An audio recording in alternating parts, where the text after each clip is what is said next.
pre-live stream stretching. What's going on, everybody? Happy Thursday. Welcome back to the studio. Another, fun-filled night of some sad stuff. But how's everybody doing? Hope you guys are doing well. Just had a big dinner at the Pennsylvania Dutch Market. If you've never been to the Amish market and eaten dinner, you're missing out. It is a wonderful, wonderful place here in Hagerstown. But I feel a little full. That last piece of chicken might have been too much, but it's delicious. Absolutely delicious. But welcome. We're going to talk about North Carolina. Pick up where we had left off a couple nights ago. Get into sort of the meat of the trip. You see some animals tonight, and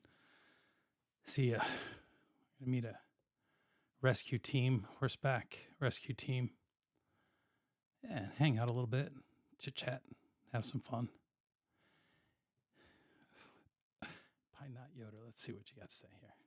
Well, that's not very big. I already screwed up. We're moments in, and already you can't read the comments. I don't know why it's doing that. Decided to get really, really small text. Here, I spent all day working on that, and it disappeared. It's weird. I don't know how to fix that on the fly. We'll see. Here, we'll pick Hope here real quick. We'll add Hope to the. See, Hope shows up just right. It was that other comment. It stretched it out, and I don't know why it did that. Anyway, how are you, Hope? Welcome back. Let's see, walking distance of Lake Lure and Chimney Rock, North Carolina. Lots of weird shit going on here. I've been a sub for a long time. Looking forward to this. Well, Pine, I appreciate that, and hopefully you're doing okay over there. Pardon me. We did spend a lot of time trying to get into the area and see what was going on for ourselves and understand what happened there. But as you can probably already know, you couldn't get in. You couldn't access it. It was a big hike if you were going to do that. And just something we were not prepared for and didn't think was the right thing to do. So, but we got around Lake Lure and looked around, and so we'll discuss and show that. But absolutely, Carol, absolutely. Hang on, there it is. Yeah, Hagerstown has been excellent. That's for sure. Very much loving it, and it's got so much to offer. One of our favorite places is the Amish market, and it's only open Thursday, Friday, and Saturday. I don't think it's open Wednesday. Yeah, it's Thursday, Friday, Saturday. Oddly enough, they're closed tomorrow for Amish holiday as they get ready for that, they said. So we were lucky we went today because they would have been closed tomorrow. So.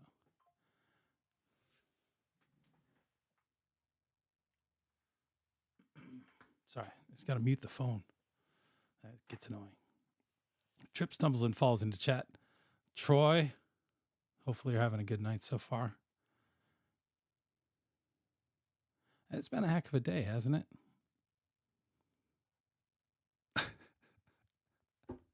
I'm sorry.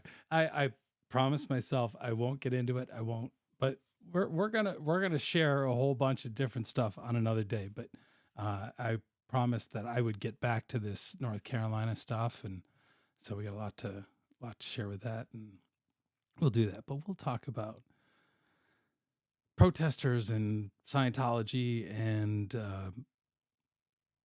that nonsense at some point. Maybe that might just be a long day stream of just sitting here and going through some of the shenanigans. But yeah, I got a lot to say about that. Thanksgiving weekend in Canada, Linda. I didn't know. I guess What is Canadian Thanksgiving? What is it, the same sort of holiday? What is Canadian Thanksgiving? Because everything else in Canada is backwards. So I can only imagine what that is for you. Don't you guys call that Boxing Day?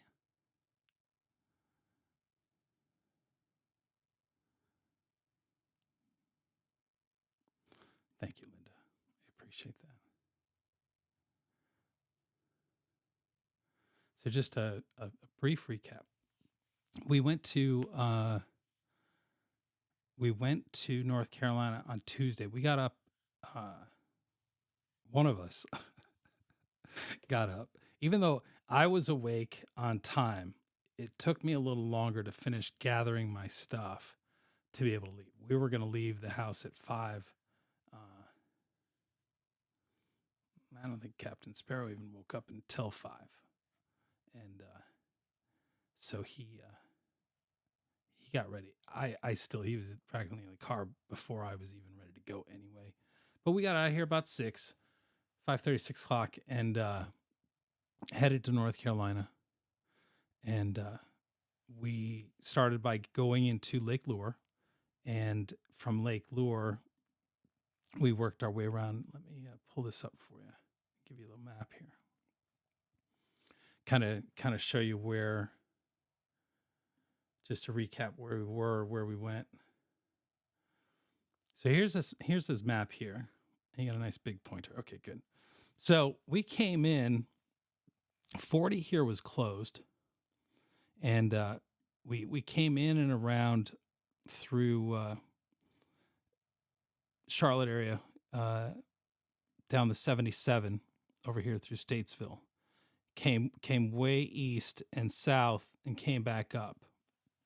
Cut across through Shelby, and so the devastation area is roughly the map here, and a little further, you're going to see some extra pictures over here. Actually, that's Gatlinburg right there. This is probably one of the finest breakfasts I've ever had at the White Oak Flats. Look at that pancake. Gatlinburg, Tennessee. That was a buckwheat pancake that was like 1.5 inches thick. It was delicious. I remember that like it was yesterday. That was their like country skillet breakfast. You got to go to Gatlinburg once in your life. If you've never been there, it's a great fun place. Anyway, as I get sidetracked.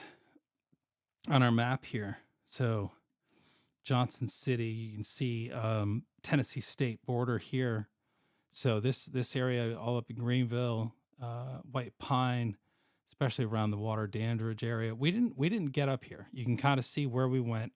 The photos and videos. These are mostly all videos that I took just to sort of work through where we were at, give me a geolocation on these areas. And then this is where we ended, out here near Hickory. When we left on Saturday night, we got far enough away from everything back to sort of a normal town, not affected by power outages and whatnot. And so we actually had a real meal on that last night on our way out of town. And so that's what that picture is, our barbecue. But so when we first came in, we were Lake Lure, and the last time we streamed and talked about this, we were in the Lake Lure area, and we had started down here at the southern tip of Lake Lure, and we discussed all that. These areas here were not until the fourth day that we were there that we were able to come in from this backside area, and you'll understand that more in a little bit here. But so second day we had a hard time getting around, did some other things, and so there wasn't really anything there to show. But then comes the third day. So start on Tuesday. Wednesday was sort of a figure things out day because obviously the roads are still impassable and trying to get anywhere. So on Tuesday, we had actually, sorry, go back and do this story just a little bit here. Um, when we first arrived in Lake Lure, we were approached by a woman who has a horse rescue. She was telling us that one of the problems that people were having in the area due to the flooding and the water and the hurricane was that their animals didn't have a food source. So she had been working to uh, help accommodate the needs of people who had animals. She was taking animals in, um, arranging for food drop offs. They had some connections, and so that's where this place comes in here. And we'll come back over here and get you the right spot here, because she had sort of gone viral for this sign here. And her and her husband had put this sign: water, Wi-Fi, pancakes, play space, animals. And so she had approached Captain Sparrow, saw him out with his camera, and started telling us about this group of rescuers that were on their way to her ranch, who are, well, their name is Project Dynamo, and that's their truck back here in the distance, one of their vehicles, and they were coming into town to help with rescues because they had a group of horseback rescue searchers, and so we were kind of waiting to go and meet them when they came in, and then the horses were delayed, things were delayed. It was hard for everybody getting there. So we had stopped by Tuesday night, met up with them, and then Wednesday morning, they were supposedly had some rescues that they had been asked to go do through their website. So we all met up at this ranch, and we got out here. Let me get back to the right order of photos, because this is the ranch. It's an amazing place, but this is this great horse barn that they've got, and house is attached to the front of it. But really neat the way they've got the horses kind of live in the house with them. It's a really uniquely designed. But the homeowner told me about the property and how they acquired it and what their hopes to do with it. Really interesting family. And so I just took that one little photo there, but let me get back to the other right place. I'm losing some of the photos for some reason. Oh, I was down too far. So this was on Tuesday. So this is Darla. Darla is a Mustang. And I didn't know about the Mustangs and having this, what I called the tattoo on their neck. It's her serial number. And for those of you who don't know, they are federally protected horses. And this one was actually given to the owner, Tyler, who's one of the rescue riders and former military. And so here, take a look. I just was shooting some images of this.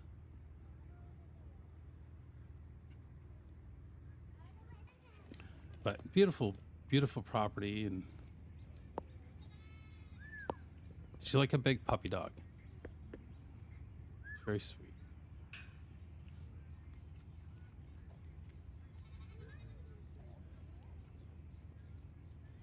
But you can listen to Tyler talk about Darla. I don't think it's this one, but it was really beautiful sunsets on the ranch. All over the place. From all over the place. This is an area called Columbia, North Carolina, right on the South Carolina border. And around here, this neighborhood when we came through, there was a number of large trees that were down. They didn't have power, so they were running a generator at the time. Um, but they did have running water, and so that was one of the things they were able to offer back to the community was anybody who needed water. So they had a lot of people coming in from seeing the sign and Facebook posts, coming in to get water. And her husband was they fundraised from that Facebook page. People wanted to help out, so he was able to go buy large jugs of water, and so people were coming in and getting the big gallon jugs. Because that was something we learned was that the small bottles are one thing, but having a large bottle of water sometimes is just what you need, and then they're refillable too, so easier to transport, and then for washing and doing other things. But a little more Darla. Let's see what this one is. I was just had enjoying. her actually the other day get her sized and fitted for scoot boots Oh, because puppy. she's barefoot. There was a dog. So I want There was a her dog some walking sort of- around right underneath there. He just She said that. the little dog. You might see him in this other video. The little dog would not stay where it was supposed to. It just was kind of doing its own thing. But they had goats and dogs and all kinds of animals. Goats were really. This one little goat was pretty cute. But like the dog, he really takes care of everybody. That's the little black and white dog that there's a cutout in the fence, and they said no matter what they do, the dog always figures out how to get out because he's so small. But he runs the roost and then goes back underneath the fence, and that's where they all hang out. But thought I had a clip here. Here. This is it. This is Tyler talking about Darla. But it's like people try and go about it as man and beast, trying to tame the beast. It doesn't work that way. Especially with these guys. These guys though. You try and She has really big feet. like if she's humbled me a lot. Anytime I get a little too heavy-handed with her or too hard on her, she'll kick my ass. she sets me straight. She's really forgiving though, thankfully. She really was. But that's my baby. That is A couple my of baby. you'll see some of the other horses. Gifted to me. Yeah. They ended up taking 5 horses for the rescue. And honestly, probably one of the best gifts I've gotten.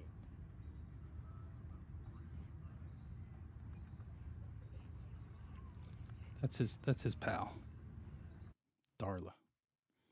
So that was Tuesday night actually, as we were waiting for them to arrive. Here's the team coming in with the horses. The horses came from Florida and North Carolina. And I didn't know this, but apparently to take horses across state line, they have to be permitted. Otherwise, it's apparently quite a fine. So that was something of a holdup, something they had to do in order to come do these rescues. This is a new truck called I almost said Bombardier. It's not Bombardier. It's a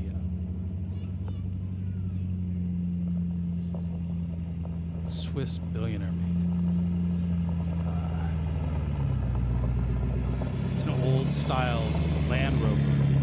And the guy tried to buy the rights to the old Land Rover and start remanufacturing them, and they wouldn't let him, so he basically made his own. But they brought in these big horse trailers.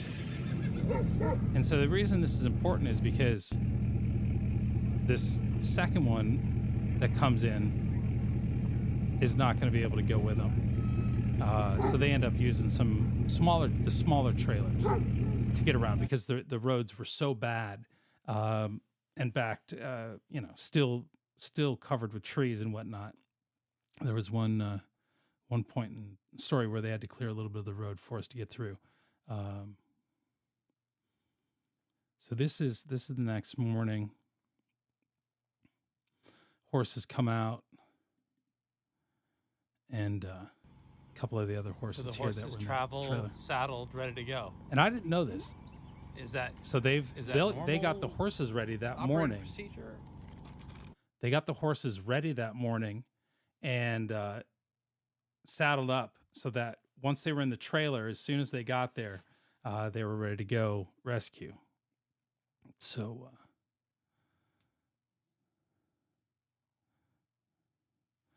I was asking about the orange pack and what they were carrying.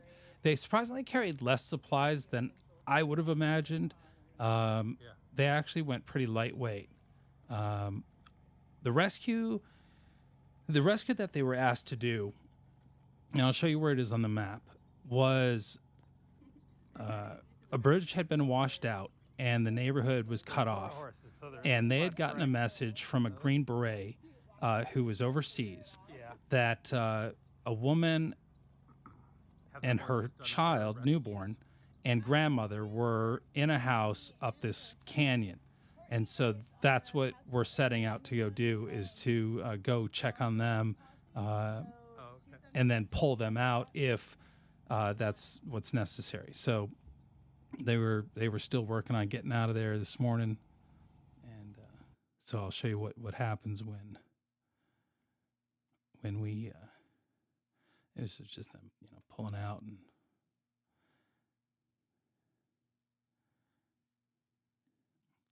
and so we get headed up the road.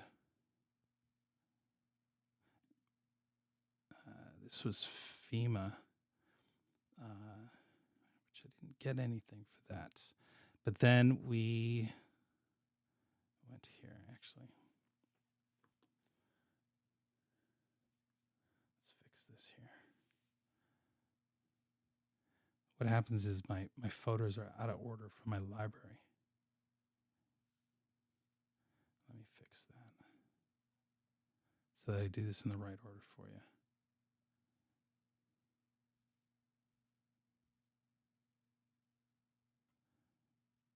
We'll go back to the map. Because the half of the rescue was just getting there. And you'll see here in these videos what the roads were like and how they had been cleared up. Because just the day, Tuesday, we were unable to really travel anywhere up in this area. As we were headed up, Darla's owner, Tyler, his truck overheated. So we ended up having to fix that. We ended up spending half hour. Fortunately, it was fixable. Just to hose off the back of the engine overheated, got that back together. But while we were not too far after that, headed up the road, there was this group of VIPs that were headed up towards Lake Lure. And so you can see in the background, hold on.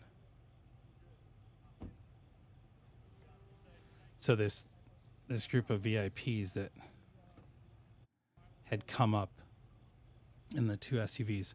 So you can see in the background here, they've got a tree that's across the power lines, and they've got to release the pressure and cut the tree, working on getting the power. And so just about 20 cars were backed up waiting because they had blocked it off. But the VIPs convinced them to let them roll through.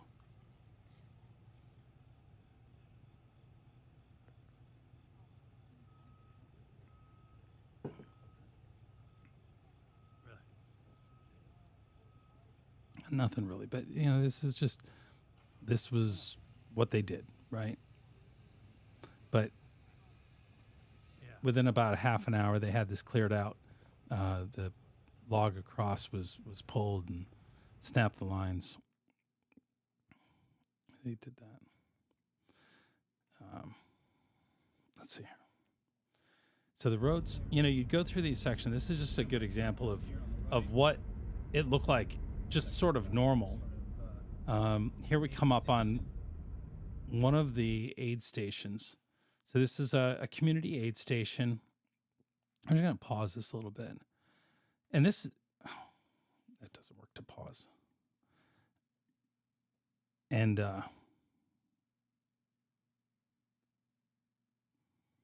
this was sort of common. You'd see a big truck with a bunch of supplies, middle of nowhere.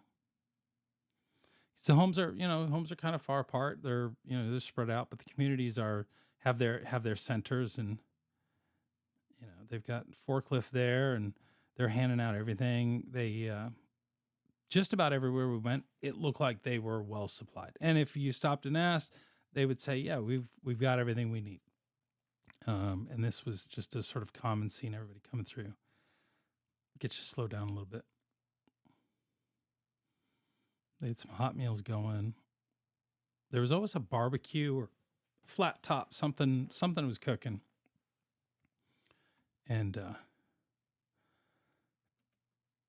let's see. Unlike this drive, we drove a long way before we even saw anything that looked of hurricane damage. And now as we're going up in the mountain, we're going to start to see a little more, and it'll start to build. So it appears, it looks like at some point you've got areas where either tornado came through or the heavy rain brought mudslides. So you're going to see mudslides. You're going to see carve outs in the road, areas where the road's gone. Obviously on this side over here, you can see flooding all the way back to the side. That would have been one of the little river streams back there, and water would have come out a ways. And it seemed to be relative to the size of the stream to begin with, but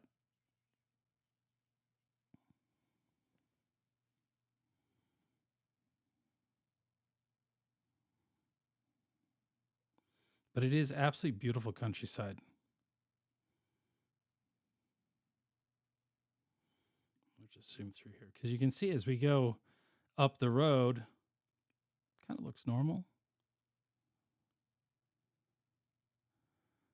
But when you get to the devastation, you definitely see it.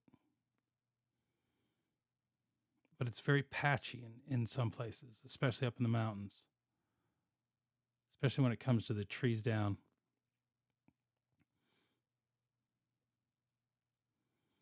So we're going to end up coming to a stop here. So this was our first sort of spot where this road had been closed, obviously, and you're going to see why here. Not in this clip, but in this clip. So this bridge had collapsed, and the locals in this area came together, brought their tractors out, filled this in to be able to get vehicles through so they could get in and out of town. Off to the right here, there's a neighborhood street that runs up the stream. I didn't go up there to see what was up there. We were kind of busy, but you'll see why. But look at how beautiful this is. I could absolutely spend the rest of my life right there. And really, the most damage was caused by this water on the bridge. The farm itself didn't fare too bad. It actually didn't show a whole lot of damage from the water. I think the houses were okay. Even the field, the pasture looked really nice. But and the water was already running clean through here. So while I'm shooting this, what they're doing is they figured out that what they're going to do is they're going to take the horses out of the trailer and walk the horses across and then bring the trailers through. Because there's no danger of collapse. It's just the road was so buckled that they didn't want the horses inside the trailer for that ride, and so it's probably the right decision. So these are the first two to come over, and then they'll bring the trailer. Beautiful.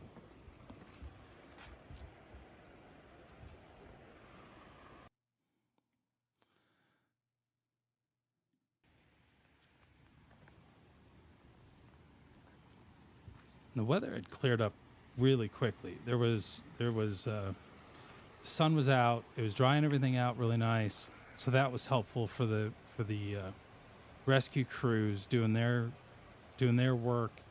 There was one day it sprinkled a little bit, and it was actually later in this day, after they had finished up, they wanted to get out of the hills because there was more rain coming, and they were concerned about mudslides, and I was too. It definitely is a concern after all of this rain.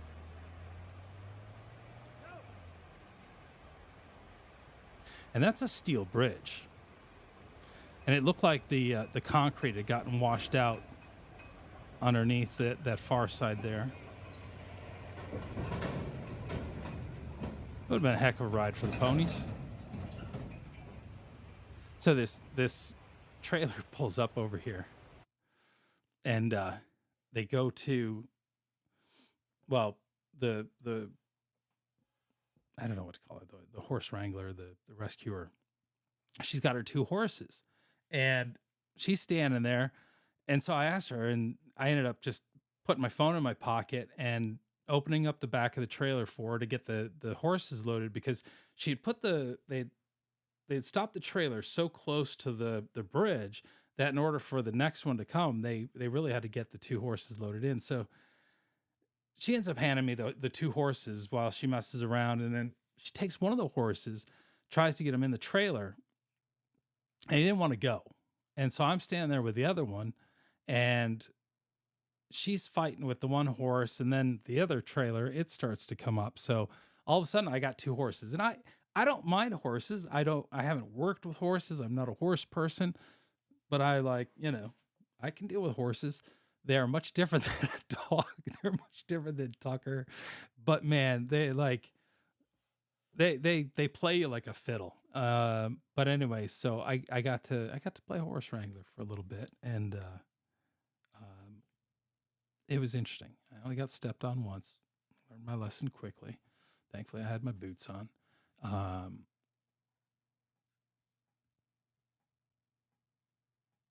But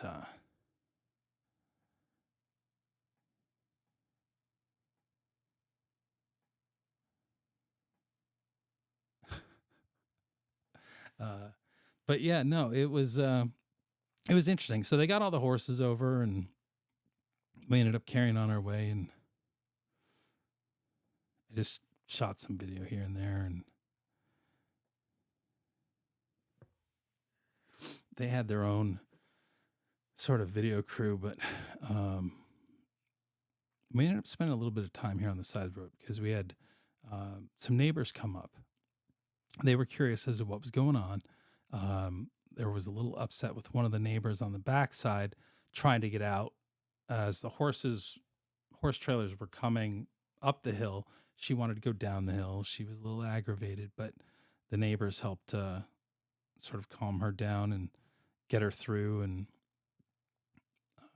already narrow roads made worse by a very narrow single lane bridge. But these neighbors, they wanted to help the rescuers. They wanted to offer up anything they could. And, they had all come together. And so this is a lot of the team hanging out here.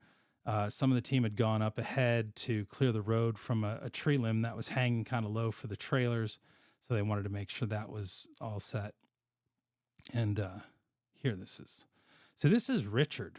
I forget Richard's last name. So Richard was trying to offer some help because he knew that the road up ahead may not be passable, especially for the trailers.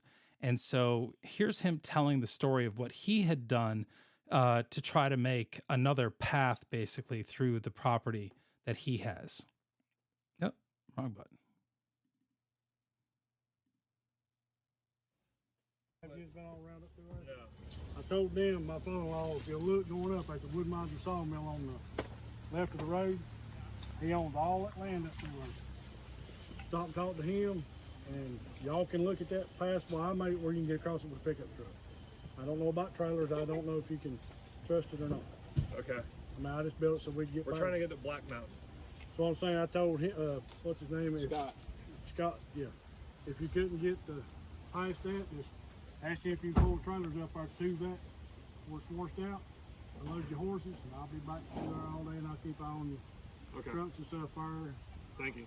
And if you think you can, come back and try, bring a couple people, go back and forth, bring them up if you can. But I wouldn't try it with a horse trailer. Okay. I mean, just you can look and see Okay. y'all's judgment, y'all's animals. Sure. But I don't want to see nobody hurt. Of course. Turn over an animal or nothing. We're, you know. we're not trying to be the ones Now, rescuing he here. owns the pasture. As soon as you come through there, like I said, you'll see like this the wood This is right after the washed out road. No, on Before this the. side. Okay. Yeah. We put a log in front of it so people would not drive off in. He was just telling me about it because they went up way ahead of us. The gentleman that was coming back this way. Okay. So he told me it was washed out. They made it across in their truck and trailer. But if we do go across, we'll do the same thing. We're gonna take the horses out, That'd be fine. drive across, and then bring the horses back. All right. It's family land. What's that? Good. That's fine. Okay, cool. All right. Good cold water. I can tell You them got that. internet? Yeah, What's so the Wi-Fi? it's Thank you very Thank much. you, brother. Phil. Welcome, brother. Thank If you. you have any problems, it's under L Sterling. just come back to there. My father-in-law was so if I told him if you see anybody around the vehicles, I'll gladly help them out. Awesome. Thank you. They'll be in there when we get back. So that was, the Starlink was really one of those things. We had a Starlink with us that Captain Sparrow got, one of the last ones around, in fact, and so we knew we needed to take something with us. I kind of expected that we would be helpful with that for people. We ended up, everybody was like okay, we never broke it out for anybody to make calls or whatnot. By that, by the time we were really there, I think they, had sort of distributed Starlinks around, but that seemed to be really the thing that helped everyone enormously because cell reception in this area, non-existent.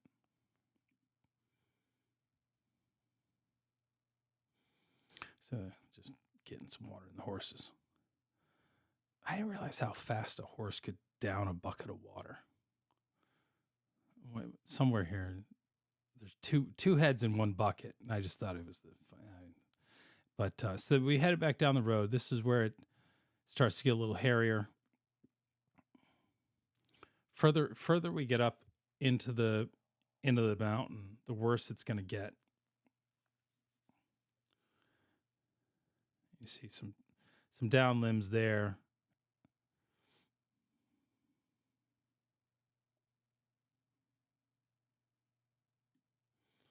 Bit there, and they went through with their chainsaws. The locals cleared it out. You see how this tree had fallen. This was the tree here that they had to go and trim to get the trailers through. I guess there was a limb hanging down there.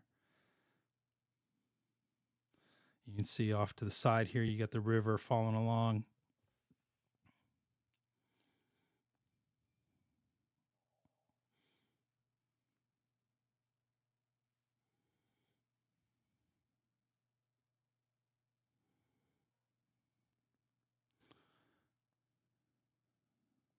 Coming up.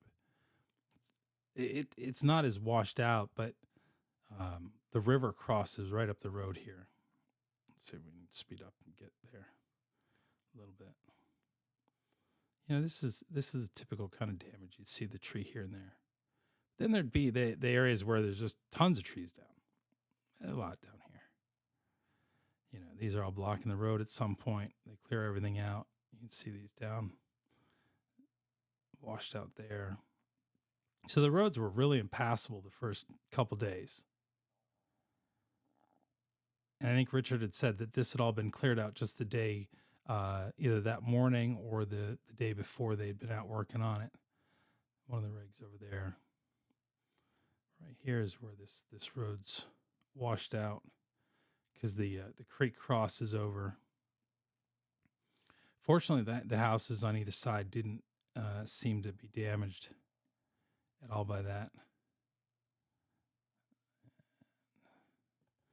Get out next clip here. As we come across this here. See a tree in the road. This one's actually got like a cone on it, right? quite often you'd find where it hadn't been marked, or somebody tried to mark it with something they could find just to keep you from driving over. But this had been filled in a little bit. They pushed some dirt and rock in there. Wasn't necessary to pull the horses out again.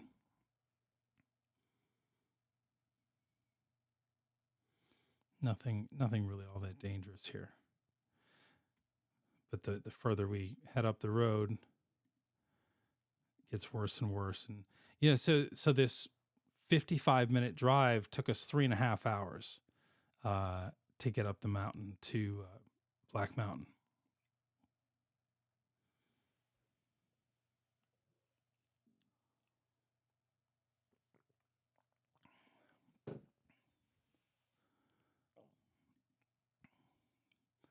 I don't know the actual number. They haven't said exactly how many Elon donated. Captain Sparrow bought the one that we took with us, but the Ivanka Trump had apparently. I was talking to a local when we were waiting for traffic to clear for that electric crew that was working across the road. Man had told me Ivanka had been there the day before and brought up a couple hundred satellites, Starlink units, and then so.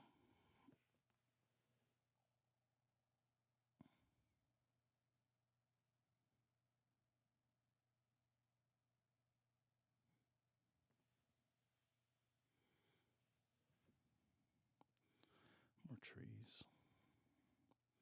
This was the typical drive just about anywhere you went outside of like the downtown areas. And even in the downtown areas, they just cleaned it up much faster. And everywhere you went, it was tree companies and utility linemen. But they didn't clean it up much. They just opened a path. So driving at night, forget about it. It was not a good idea at all, especially with the low power lines. And not that anything's energized at this point. You'd think everything's off, but you still have to be, careful of what's out there.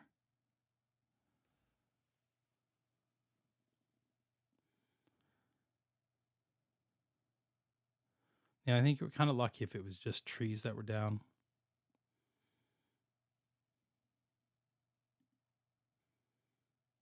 Get up here. You can see how,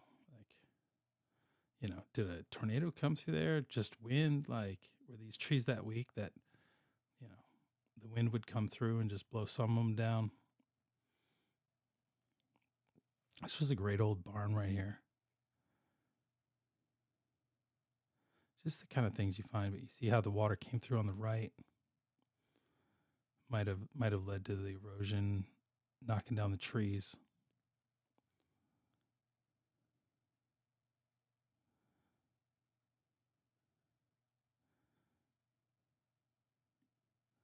And I say we're about 45 minutes out of, civilization, shopping, that kind of thing. So you're not that far in the middle of nowhere, but if you want some property and some space, this is the place to be.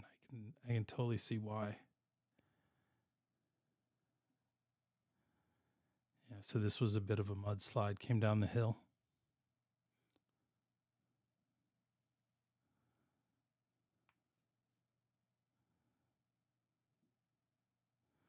So if there's more rain coming, that's, a little concern, having more hillside come down.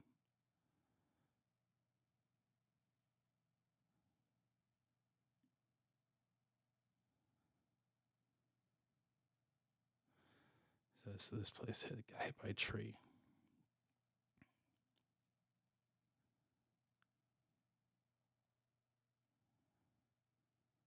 Power lines down there.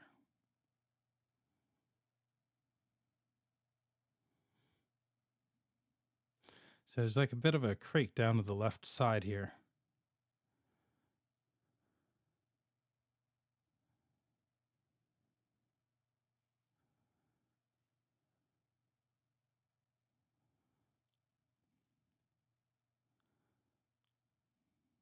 little property there.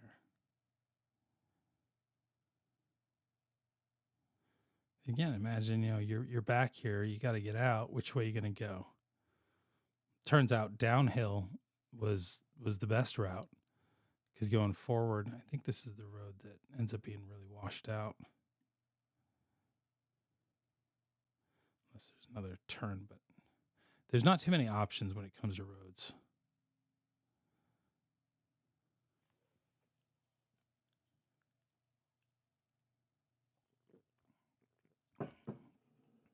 Like all these little streams connect and feed off one another.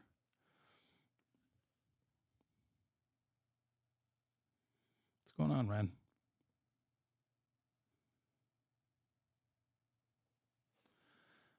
Honkus. No, you can get a Starlink for $2.99 now. In fact, they had them at Costco. I think it was. We saw them. We went and looked at Costco to see if they still had them, but Home Depot was selling them for $2.99, $200 off the original, and then the service is anywhere from $50 to $150, depending on how much data you want to use. Unlimited's like, I think, $150, and then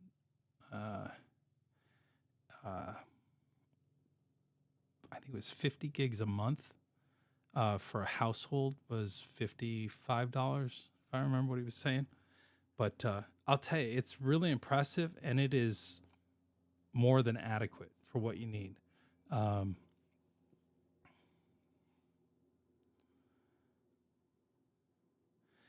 And Elon announced yesterday that they're fast rolling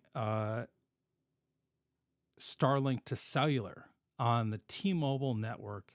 They were doing that for South Florida, just in case. And but that's like his next big announcement. Actually, there's supposed to be something at 8:00 tonight. I forgot. I was going to try to tune into and see what it was. Oh, it was a Tesla announcement. Tesla was unveiling some sort of product or car. Let's see, look at these big trees down here. But with Starlink, you can literally have high-speed communications anywhere in the country, as long as you have a clear view of the sky.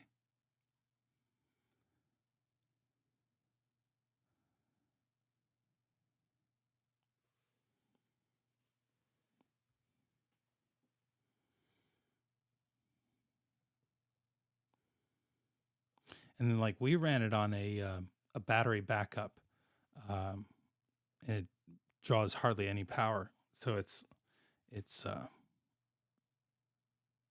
you don't have AC, you can run it off the inverter on your truck, or you just can't drive with it right now on that one. It's got to be pointed in one direction. It's kind of specific, but it's really easy to throw out in the ground, open up the app, turn it in the right direction. My beard, it's driving me nuts. I might have to shave it.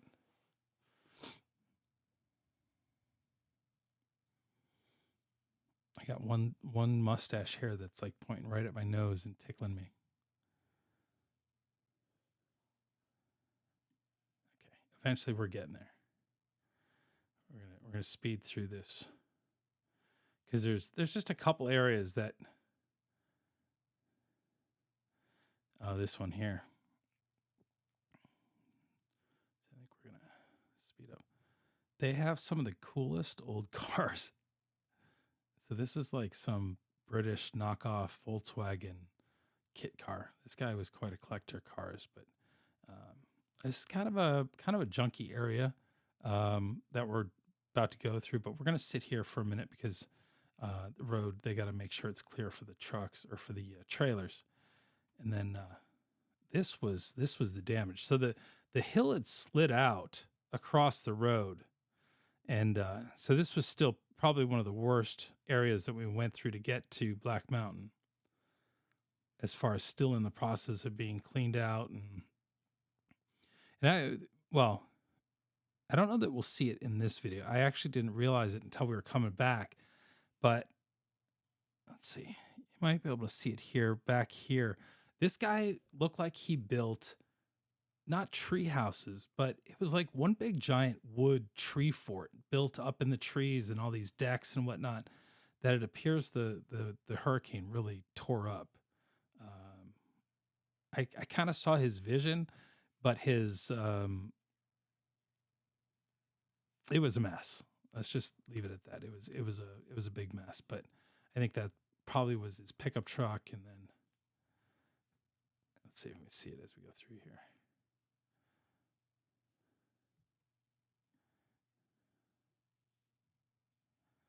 Oh, what did I do? That's not a good clip.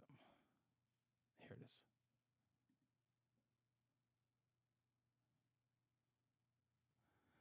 Yeah, see how, like, I really want to hit the space bar to pause, like everything else does.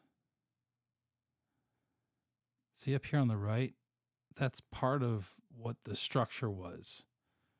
And then you'll see some more as we come around built up into the trees. And maybe it was an artist or something, and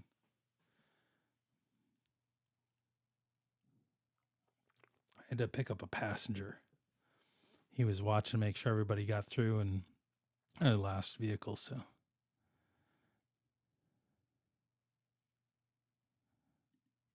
Yeah, see what he's got building here. And I don't know how much of this was, it looks like the water came down the road. Water will take the path of least resistance. That's pretty good. So like he's got this RV and then he's got the big deck built off of it. It was probably a really cool place. Or maybe he was like distilling. I don't know. Anything's possible in North Carolina, right?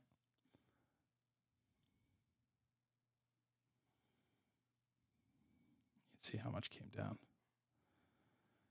Lost this truck.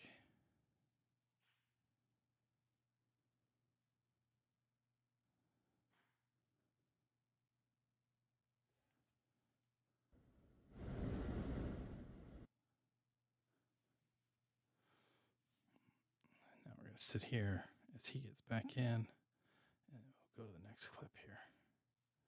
So finishing our way through. Still trying to get to this rescue, by the way, of the mother, the child, and grandma.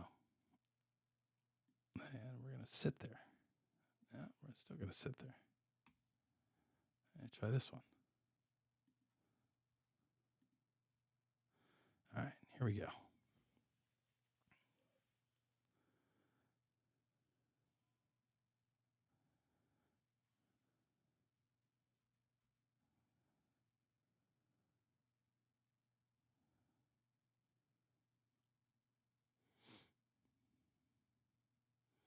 Just a lot of mud, debris, trees in this area here.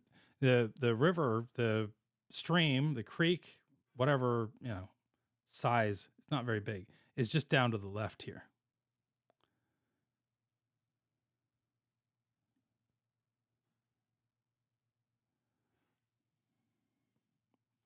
And then more where it looks like, any other day.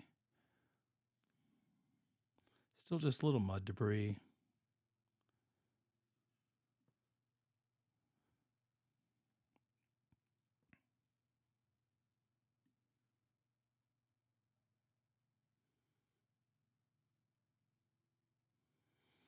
Still working our way to the base of Black Mountain. Now I'll show you on the map where this is.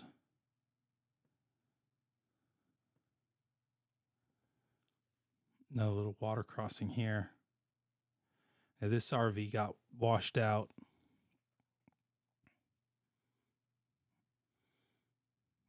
Really nobody, out here except for, some of the homes, and then getting in and out of town is the problem, right?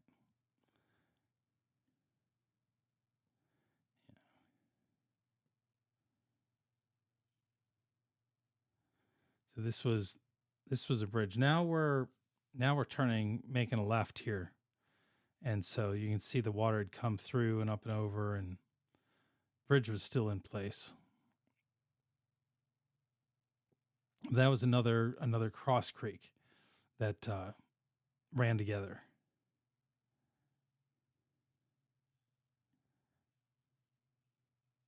So again, this is another distribution area. All those supplies, and everybody was congregating. They would kind of hang out there, and we saw that in all these little towns that we went through. And something stopped us again. Oh, yeah. So here the road would go straight. But instead, when there's no road, you're going to go through the neighbor's driveway. And so they're using the driveway here to the house on the right. Because you can see everything just washed out there on the left. Road's completely gone. And so this guy opened up his front yard for everybody to get through.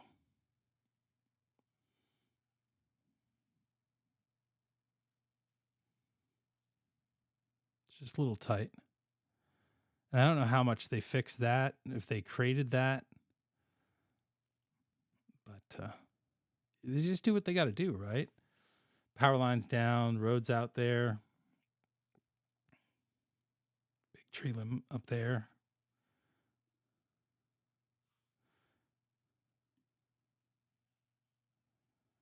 Just as we're getting closer and closer to our destination, you can see how the power lines fell here and are still across the road. So you're dodging those as you're going through.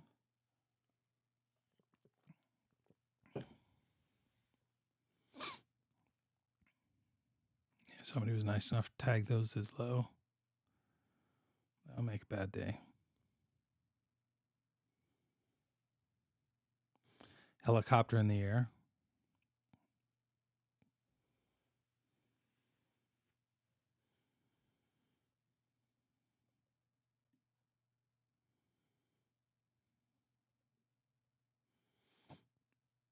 This is washed out on the right here. And then you'll see where the road's painted with the white paint for the carve out underneath.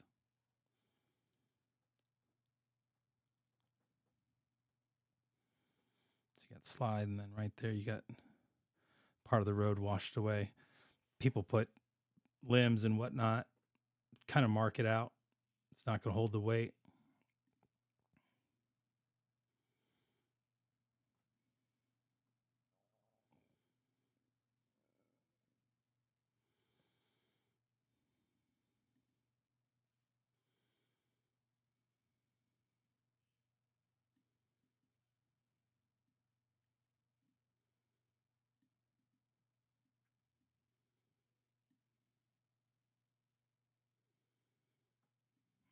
That's better, Brenda. Yeah, I bet. But hopefully, it's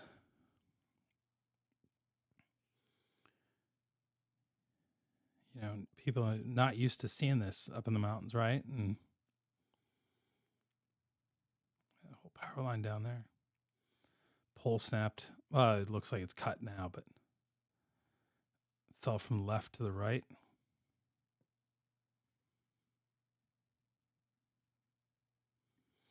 So they're getting closer here. Just about to our destination. We're stopping here, and then let's see.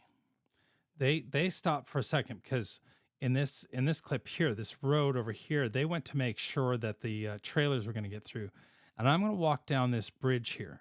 So this whole area flooded out, left to right.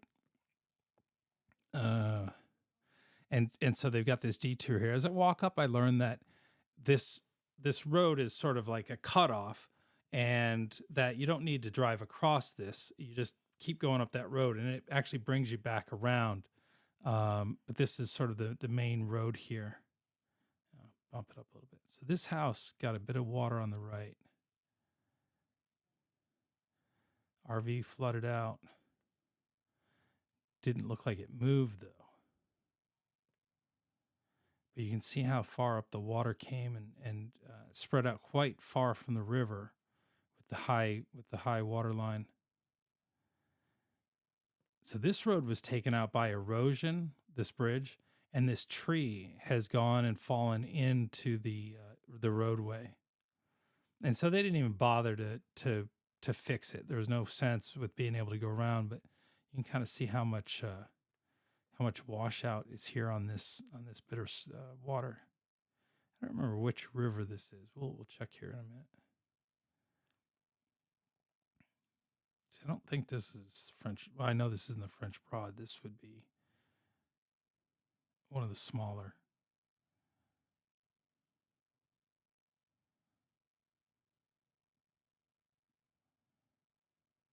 See, it just ripped through there.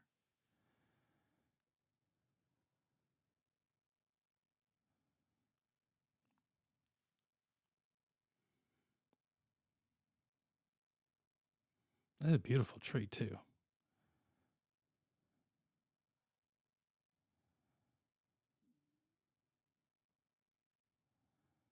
The tree may stay there like that for a little while. So they got back in the trucks and headed off down. So this will be up that road to get through. And you'll see where this washes out as well. Right in here, you start to see, follow the river to the left. So we marked out the washout there. You see all the mud up here on the right. This poor little log cabin on the right. Nice little place here. See how much mud it brought with it. And unfortunately, the house is still there. May not have suffered too bad.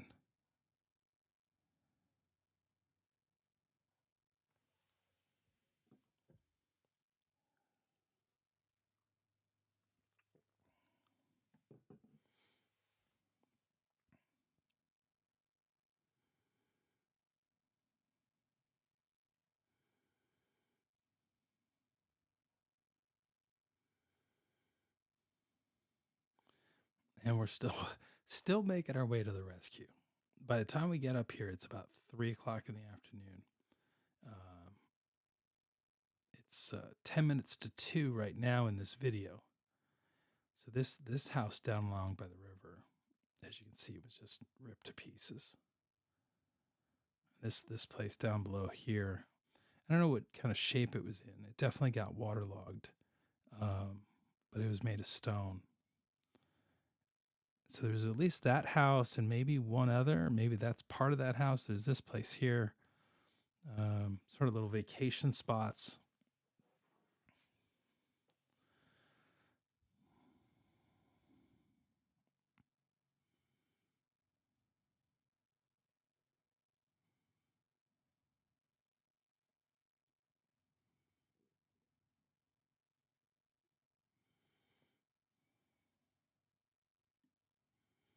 Speed up here a little bit.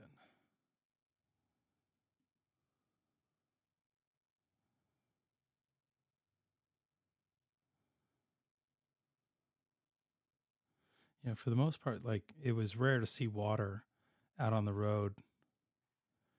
You know, everything had washed back and gone back to the river for the most part. Another little aid station here. You'd find these random drop points where people had left stuff for whatever reason.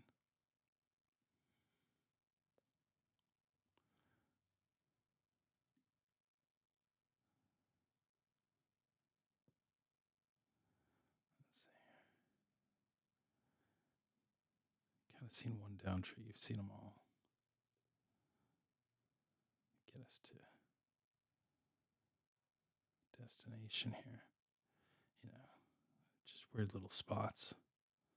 You know, you get 20 of these on a road, and, you know, to go anywhere, you got to clear it. It's different when it's mud rather than just the trees. You can cut the trees out. And all right, so now here we are. So this is an important part of this story. It'll make sense in a minute. Oh, we're finally there. Okay, 3.5 hours of traveling. About an hour and 7 minutes of streaming to get there. I'm sorry. But anyway, so we're getting to the washed out bridge where the family is. The bus parked in the middle of the road belongs to the family that lives on the other side of the road. The woman who has the bus owns a water sports company, canoes, kayaks, whatnot. She had some equipment at her house that was there to get worked on that all got washed down. The other thing to note is at some point, and I don't know if I have it on video here or not, she might tell about the water coming up on both sides of the road. And so where I'm driving from behind me is uphill. Apparently, and I don't remember if she'll tell the story, but she walked that way with the family to escape the water to the furthest point they could get uphill. I think it was up to that mudslide. You can see over on the left-hand side, there was standing water. There's a creek that's to the left, and then the main river. And then there's two actual streams. The river and the stream come together on the right-hand side. And so they're all going to park in this field right here. Now, I'm going to give away part of the story here because it won't become obvious right at first. Quarter of a mile down the road, and you kind of see them there in the distance, what appears to be rescuers. Well, I saw horses, I saw rescuers. I'm like, there's a horse rescue team that's already here. Turns out, no, it wasn't. What it was an animal rescue group is helping a ranch that's to the right, you'll see in a minute, that has Lapinzano horses, about 25 of them. And so what they're doing is they're having to rescue these horses and bring them back because the horses' food source has been wiped out.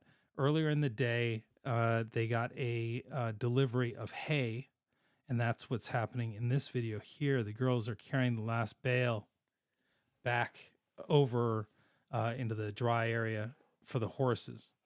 And then at some point, the horses go to town. You can see some already back in the distance over there. But so that was just a little clip of that.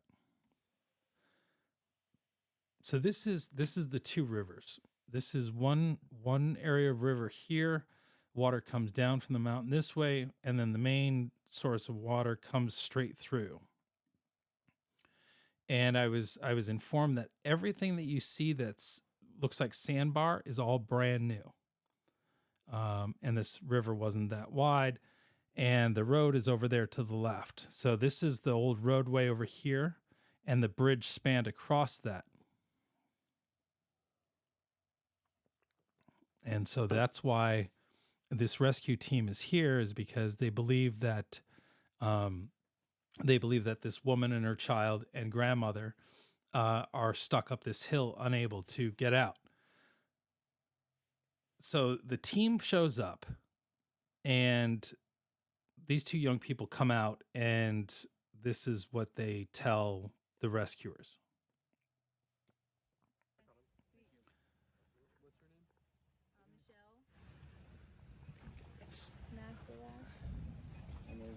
So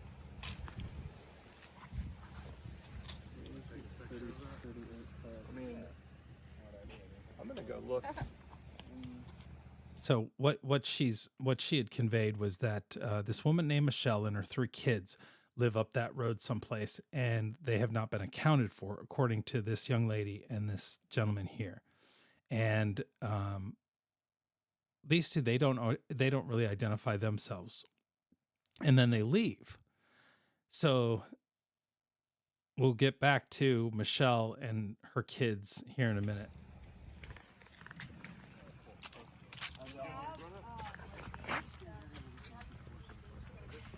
Okay, so there was another.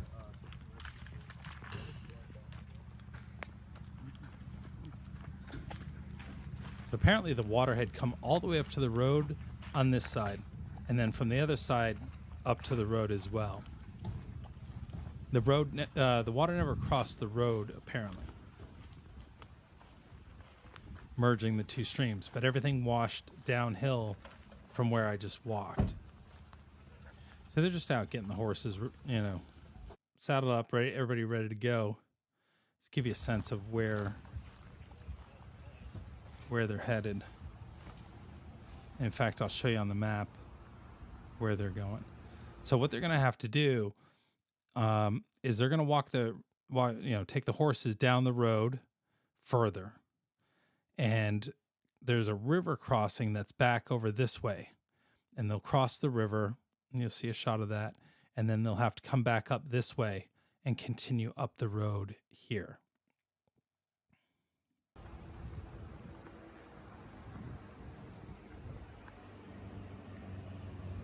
So it appears as though the ranch is cut off. They're carrying hay bales from here across. Which I was, oh man, I did it again. Which I was dead wrong about. Because I found out that the helicopter had dropped them over there. So, and apparently the helicopter dropped them somewhere on this sandbar, I guess. That's why they were carrying the last one over.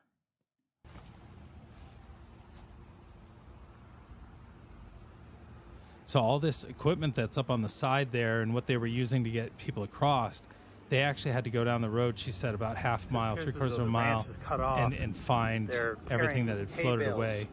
And that's what they were using and still using to get the people back and forth. Because the people who take care of the ranch and the horses are still going back and forth at this point. Here's Tyler and his horse, Darla, saddled up, ready to go. They're getting ready to tear out.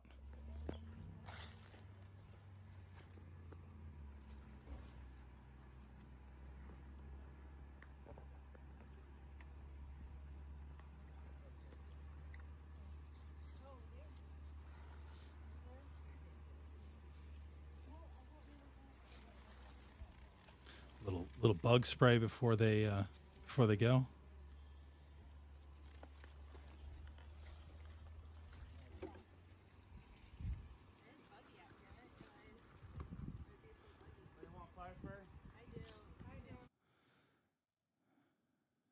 Yeah, all horse stuff. This was interesting. So he ties up the horse, protects her tail. Because I was told Mustangs have extra long tails, right?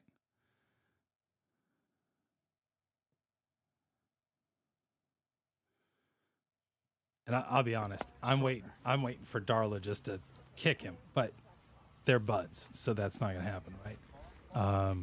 There was a lot of walking behind horses. I was always told that was a no-no, but these are very tame, well-mannered, great horses. This one here, right here, became my bud, and he just like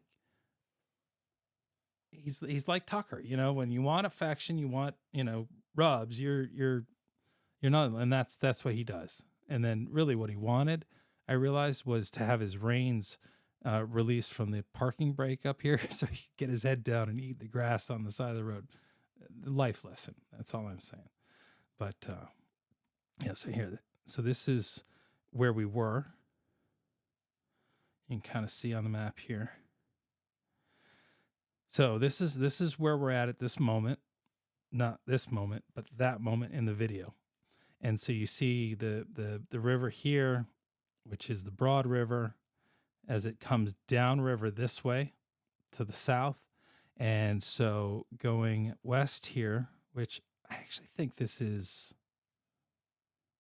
yeah, it's pretty close to north-south, because that would be the orientation. Chimney Rock comes off the east of Lake Lure in this crossroads. Like, we never got to see it, but this area right in here was all mudslides. Apparently they had had problems with mudslides in this area in the past with rain, but never the way it was. So this intersection here is called Bat Cave, and Bat Cave was apparently devastated by the same water that basically took out Chimney Rock.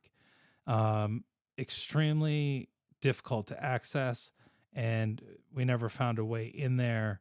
And apparently it was very bad. We were hearing on the radio the communications for the rescues that were going on and trying to get things cleared out. But anyway, so that gives you a sense of where we're at and why we had to come around from the north. So we came through this road off to the side here because this is washed out up here.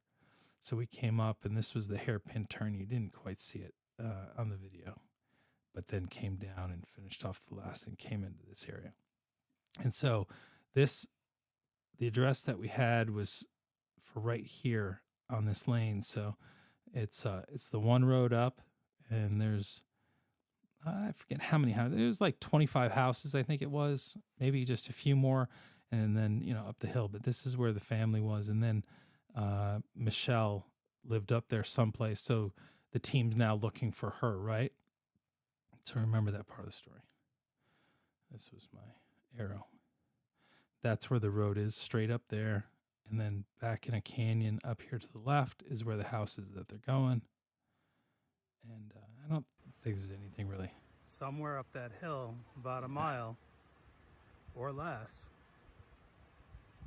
is that family. Yeah. All right. Good note to self right there. So then finally the horses will take off, and they're going to head down the road in the direction we haven't been yet, which is, again, important when you see what we find as we get over there. Let's see. Still not gone yet. It is 2:30 in the afternoon as they start to walk out, headed towards that road.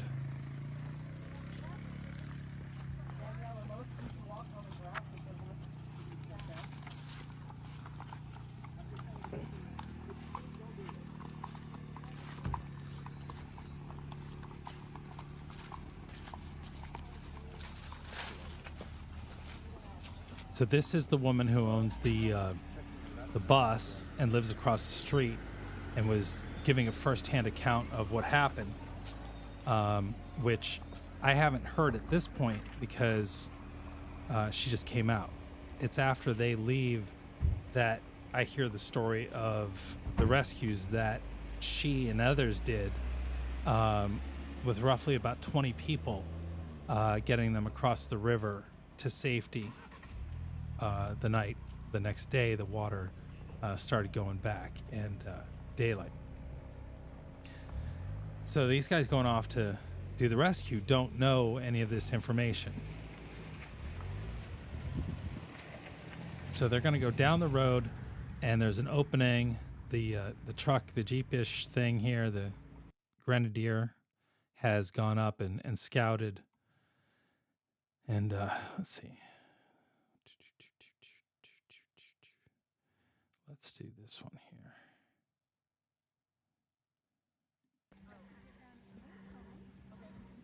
This is just how they, this group of people, they work over at that ranch, and so they're just loading up in the on the boards, the kayak, and they're going to pull themselves across, and they got a little rope system set up to basically retrieve the boats and ferry one another across.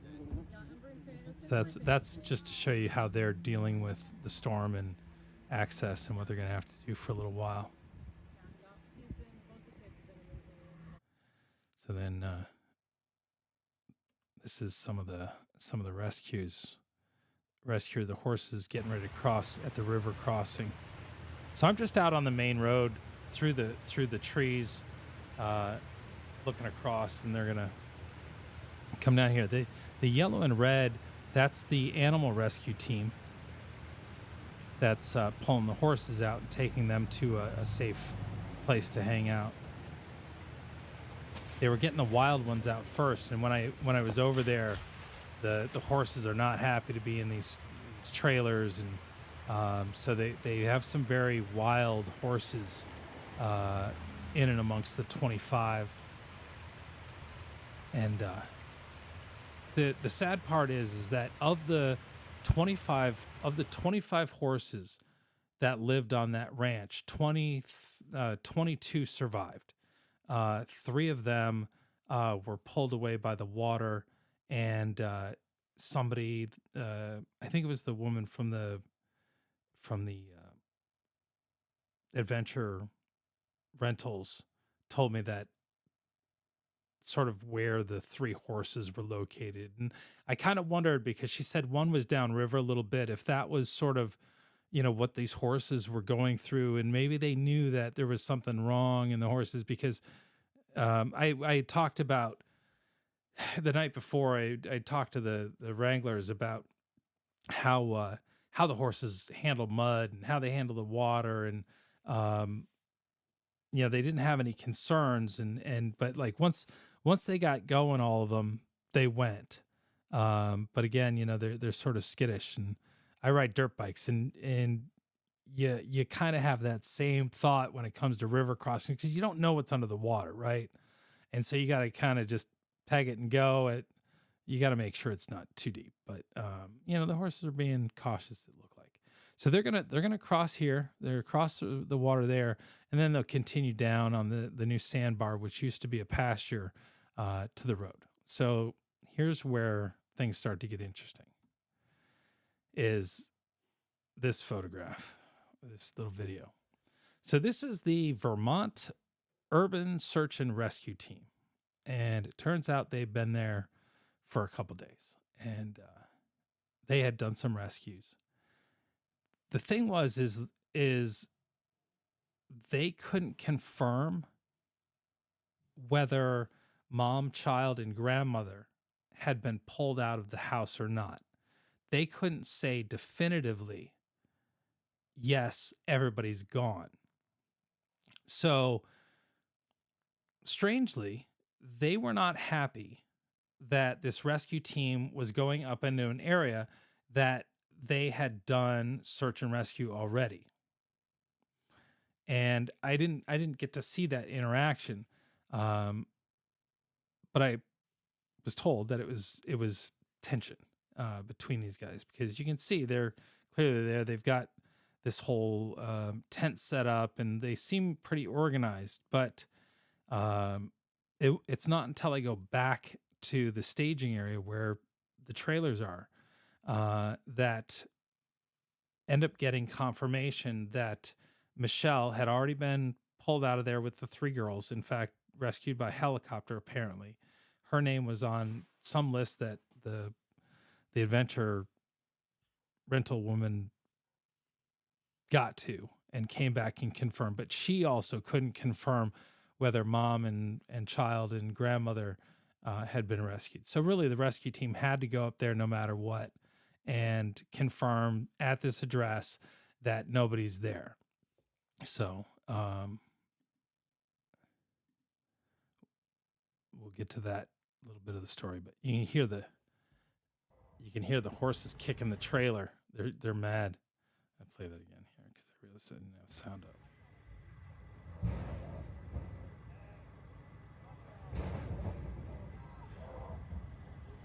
Justin, the last thing I heard, and this always changes, but it's weird things. Chainsaw blades, 20-inch chainsaw blades, chain oil,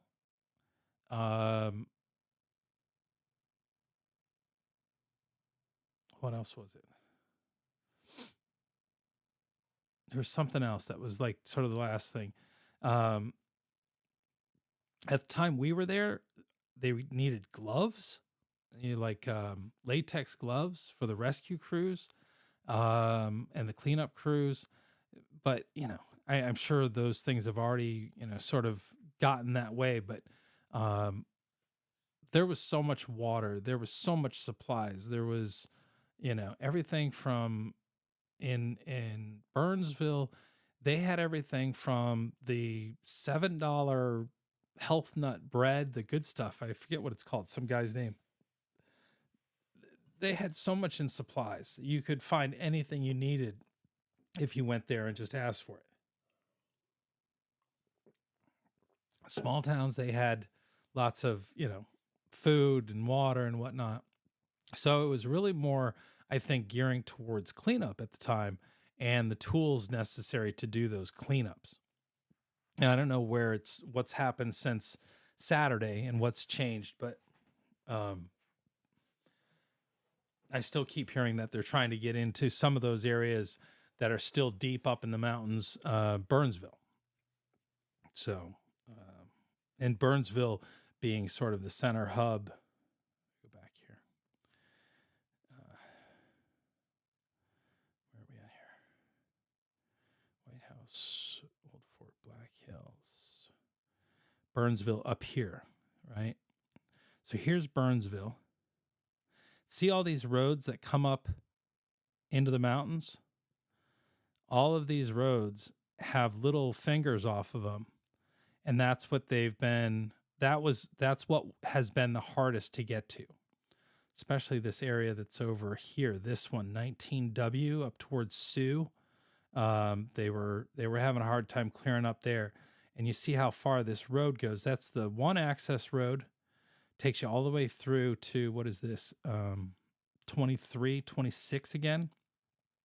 They'd have to get all the way through up here in these sections.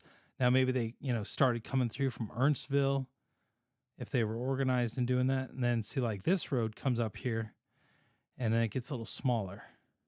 But then it comes down into Irwin, which I heard Irwin was really bad too. We didn't get up all the way to Irwin.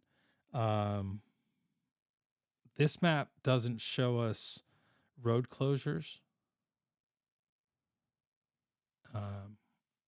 We can look, but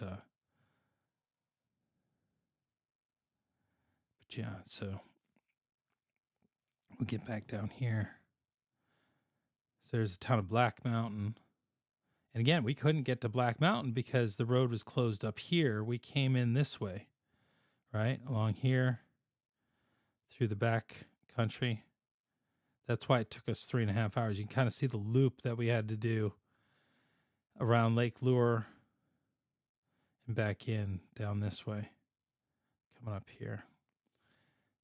So we'll go back here.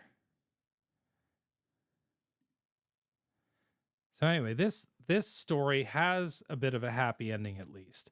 The team comes back.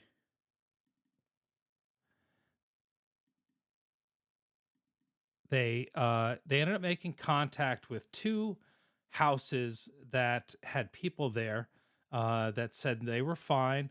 They did leave them some supplies, odd things that they had on. I forget what it was. But they said they were going to stay. They had nowhere else to go, and they had supplies. They had what they needed. Again, they can cross the river just like these kids were doing to the ranch. So they needed to get out. They could get out. And it turned out that the Grenadier made it all the way up the mountain. So the horses and the truck made it all the way up into the neighborhood and made it back safely. Everybody accounted for, confirming that mom and daughter and grandmother all got out of the house, were rescued apparently 2 days earlier. And, why there wasn't some sort of accurate accounting for that or a way for them to, let people know that is unfortunate. It's sort of the situation, I think. Could there be a better way? Yeah, there definitely could be. It wasn't a complete waste of time. The horse teams did end up helping one of the horses out, helping the other rescuers bring a horse back. But everybody came back a little worn out.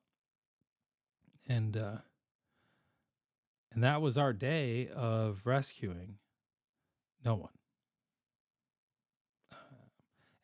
Not for a waste of energy or anything, but like, remember these 2 that came up that that had Michelle missing and her 3 kids unaccounted for from the college. They had been rescued 2 days prior, and there was no way to contact these two. And as far as I know, we never saw them again. So they basically put it out there that this woman and her kids were not accounted for, but yet they were accounted for. And so I don't know if they even know to this day whether, she's accounted for. Hopefully they do. But so that was the kind of thing that was happening, unfortunately.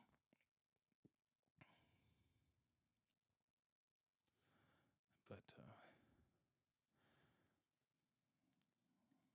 so then on Thursday, let's see here, Thursday. Let's go to Thursday. So Thursday we headed out in the morning. Let's see here.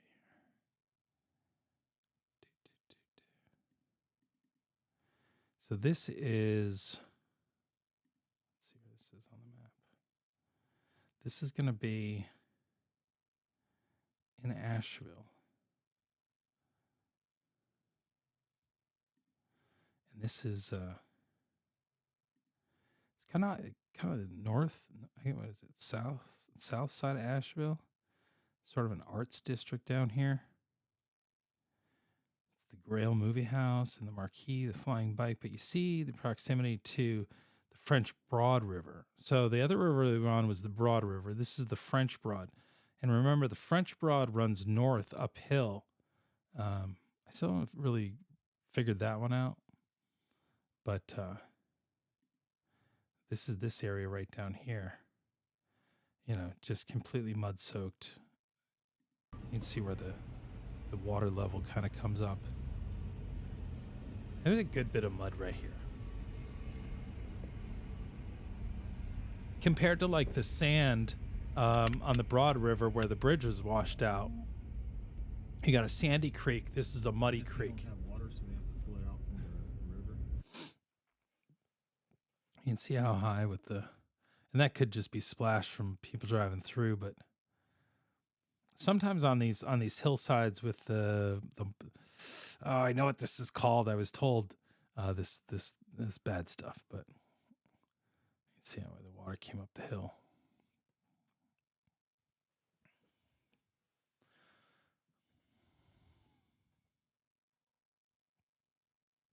Let's see. Let's go back to the map here. So then from there, we kind of came up this way a little bit. Or did we go over here? Yeah, this was all on the first day, Tuesday. So we were down here on Tuesday, and then to the east on Tuesday. Showed you all of that in the first stream that I did. Then we come upriver here a little bit. And this is the industrial area, and this is what I was talking about, where this is the environmental impact that you're going to see upriver, which is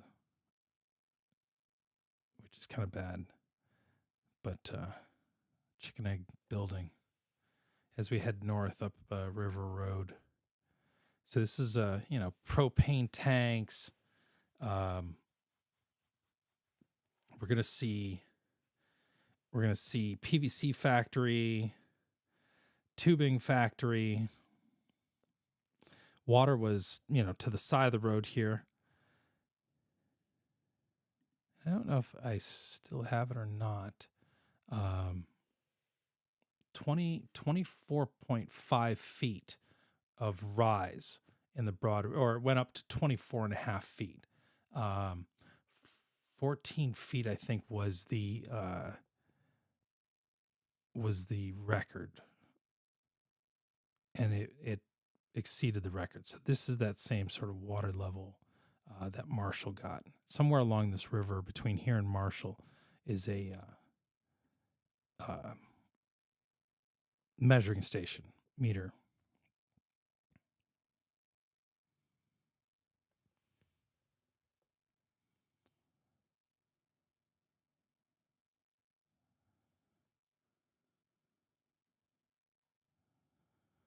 A few people out walking around.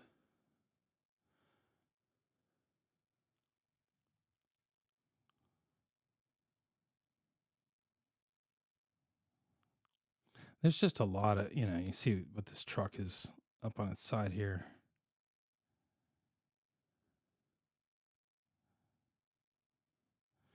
And there was a lot of people out working to get cleaned up already. A lot of these businesses had their employees there. The ones that were able to get into this place, obviously not able to get into, but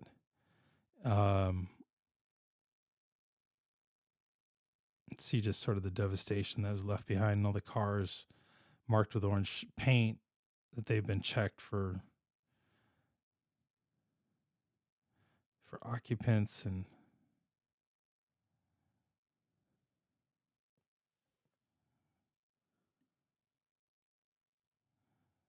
it's just all the way along here, because this road runs along the river. So another adventure outletter. So we stopped here and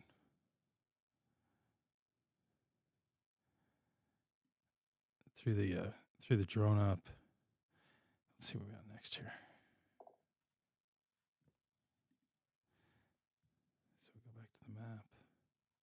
As we head up here, this is 7023 following along. We're on this little road that's here on the side. Another little section. We'll just kind of zoom through this because we're on our way to Marshall, which was very, very hard hit.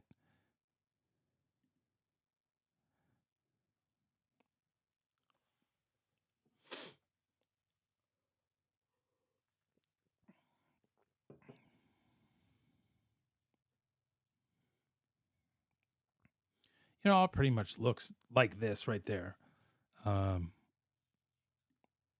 Until we get coming down here, the thing that I wanted you to see was just the industrial. Working on the power here. Stay down River Road. All of this, everything here floated upriver. And this is where you get to see. So off on this left-hand side, this is all PVC pipe.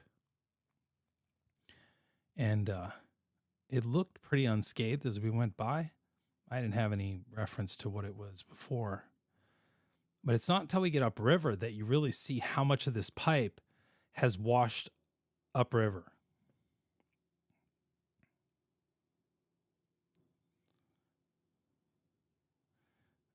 You can see the crews down there working. You got some train cars down here. And all these train tracks are mostly destroyed, washed out in areas.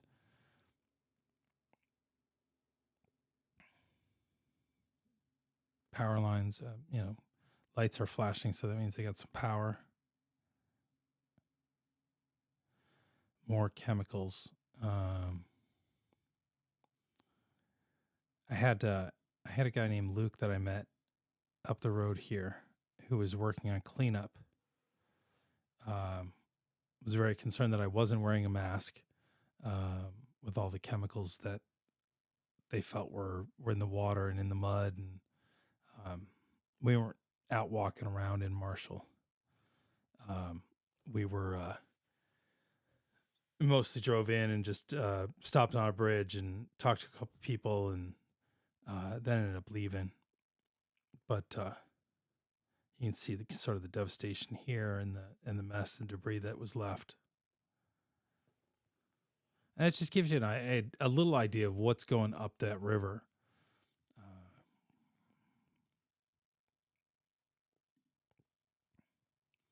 So we'll come up here. There's another little clip.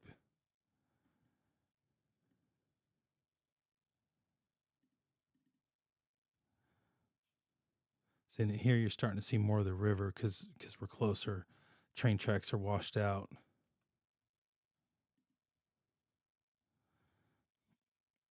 And then you see all the pipe over on the side, green here, all scattered throughout the river. And there's train tracks on that side.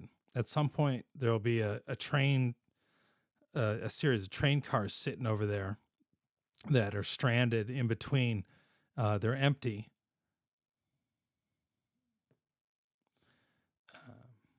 And then along the way here, there will be some properties and whatnot off to the side. You see how bad the train tracks are there.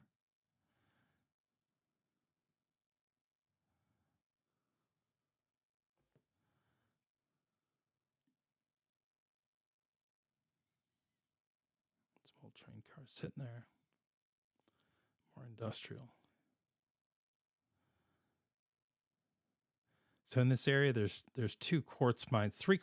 Sorry, I learned, and those quartz mines make quartz for chips and chip producers around the world, glass for lenses and different types of things. They grind down to a 99.999% purity, and that all goes out on rail car, which won't be going anywhere for a little while. So as we come up river, still traveling up here. A lot of campgrounds, right? It's an outdoor adventure area. What's this one here? So there's two clips. They're both the same. This is the important one. So I was told that there's two of these units by their support vehicle that's on the road in front of us. I'll stop and talk to once we leave here. He didn't really want to give me too much information. He wasn't really supposed to talk to me, he said. Yes, Fry. All active and not anymore.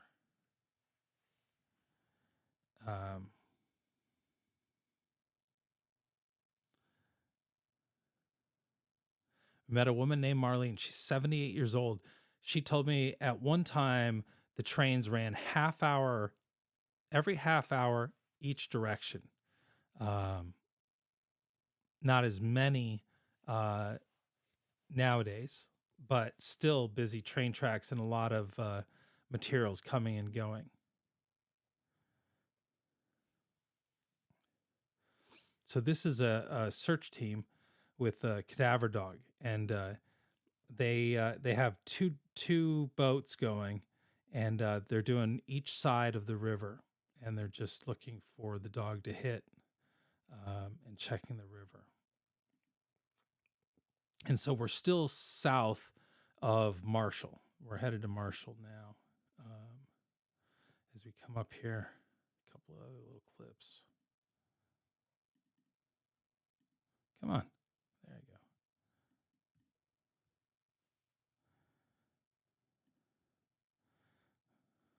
It's just it's a beautiful riverside drive, but a rescue crew here.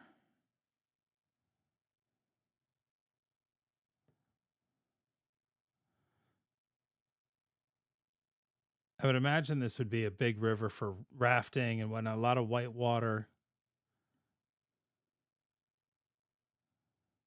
Adventure tourism. So like here's another supply area. They're feeding rescuers.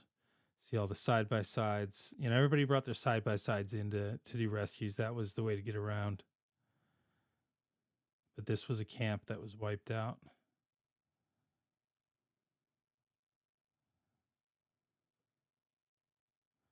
This old car.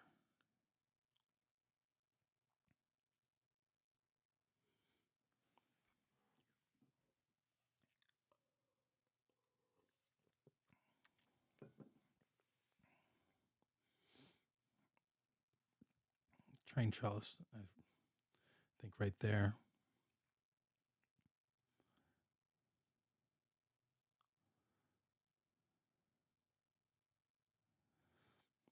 So we're back down along the train tracks, this side.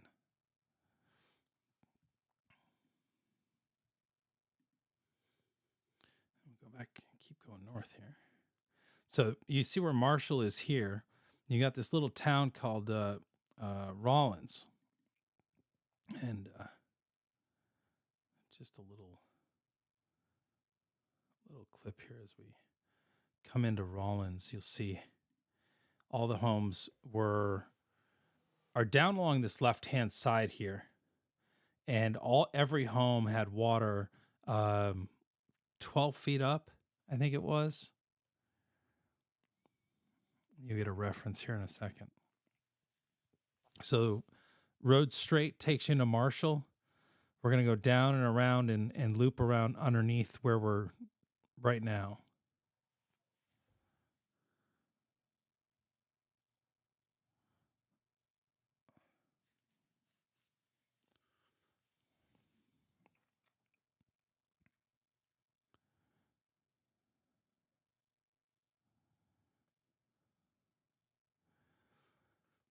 So this is Thursday morning, and they had just had delivery of dumpsters. So 3 dumpsters got dropped down here. Some cleanup PPE had gotten dropped off. You see the level of mud, and there was only 1 or 2 homes, according to the gentleman that I talked to. You'll see him here on the left. But he believes that the man that lived in the house on the riverside got swept away with the house. They had found the dog in a tree, but he was currently lost. And the last they had seen him was in the house. So he's got this greenhouse here, or the White House with a red roof, kind of gray green bottom. He said the water was up to this window here, about 4 feet into the first floor. And he tells me that this house has been through 3 major floods, this one obviously being the worst, and it has survived every single one of those. He's got a barn that belongs to his neighbor that's ready to fall down, he said. And that barn has been there since they built this house in the late 1800s. His great-grandfather had built it. So this house has been in the family ever since it was built. But like the neighbor's front porch came off. That building over there is ready to fall over. His house is in good shape, he said, besides, the wet stuff and whatnot. Gentleman in the green shirt. So we sit and we had talked to him, and he said he needed some latex gloves, and Captain Sparrow just happened to have a box of latex gloves, and he couldn't have been happier to get some gloves. And so we sat there and talked to him and learned about the neighborhood and what was going on cleanup wise. And so this is on the way out. You get a sort of a reverse view. And again, you see how the neighborhood's there, and they're working together. They're cleaning up, and they've got all their supplies out and stocked with water. And the only thing he needed, he said, was latex gloves. So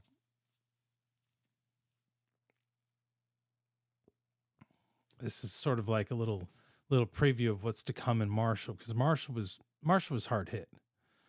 And that's where we're going to go here. Let's speed this up and get around through here. So this is coming in to Marshall. So on the left-hand side, you're going to see this bridge here. And then there's a dam that's off to the left here. And the water is going to go over the top of that dam. Well, the water came all the way up here, 24 and a half feet.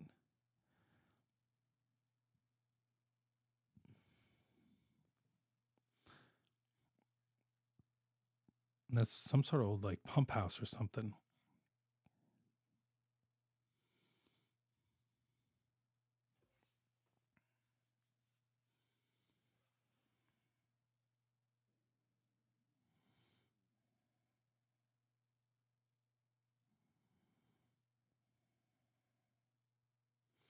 It's a caboose outside.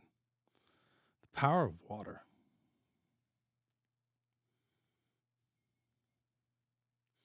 Let's see if I can find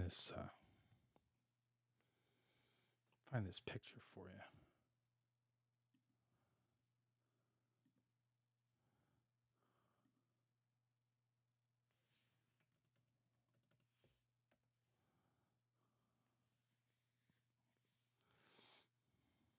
because when you see the photos of this, it's incredible. What it looked like with all the water and how far up it came. A lot of these buildings are brick. It's an old town. It's been through a lot. I hope they can save it. It's a really beautiful place.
It's just awful.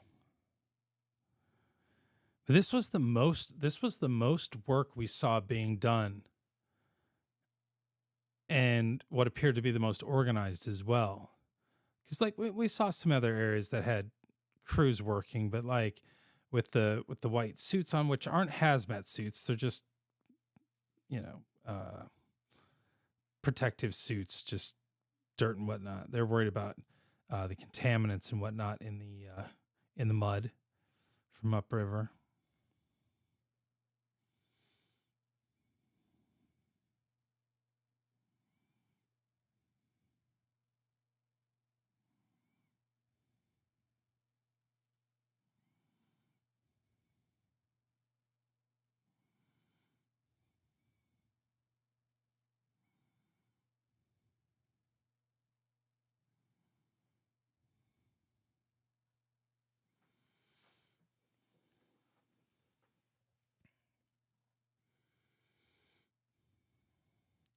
So they've got sort of a base camp set up here. Oh, I was told by one of the workers that she's part of the community, but she's telling me that up top of the hill, they have their starting point, their base camp, where they're getting volunteers in there and then sending them down with orders, not orders, but where to sort of report and where they can help. It's interesting. I just noticed this. Big light up here. That's really neat. I wonder what that's for. I'm guessing that lights up City Hall. City Hall is to the right, big building, but that's like a big projector lamp. Super bright light. Very interesting. I lost it.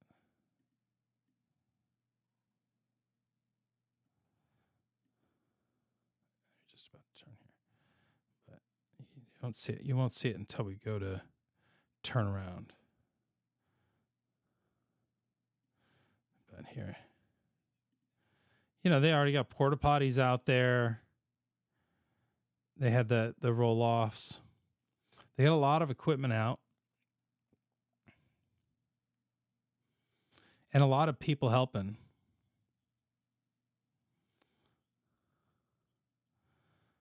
So we just come up here and we're gonna park up here on the bridge.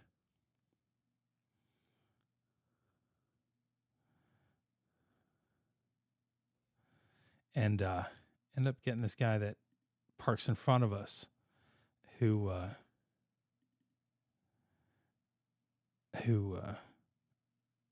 talks to me for a little bit. So like here's some of the debris caught in the bridge that we're on. You can see that black tubing that's right there. It didn't do it. This black tubing that's right here is all from up downriver from where that PVC manufacturer was. There's actually people loading a truck with all of this tube. It's spools of tubing that ended up all the way upriver here. I don't know how many miles that is, but it's quite a ways. But it's all over the place. It's just strung out. All of this was flooded. You can see the water level on this building back here, how high the water came to everything else. Just wiped out all the trees.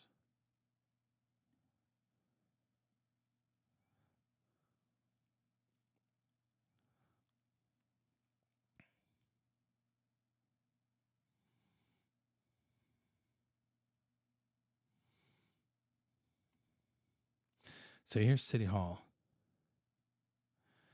The way that's lit up. Let me fix this real quick here. So I'm going to show you a before and after photo. So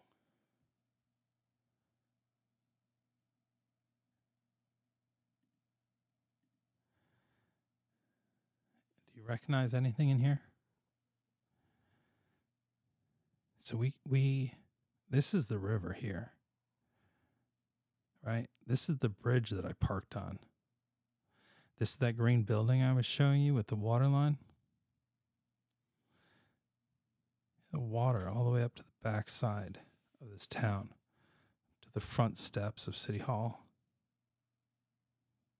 Like you can't even see that bridge on the backside anymore.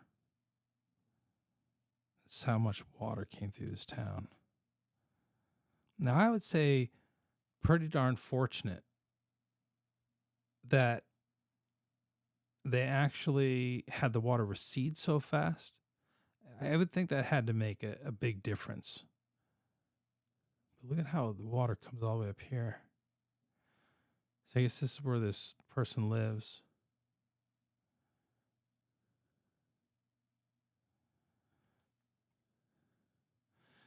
And here's as the water is receding, looking towards town.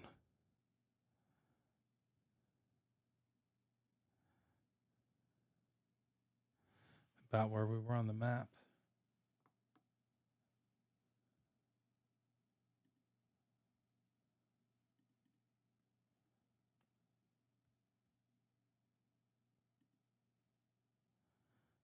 Right here.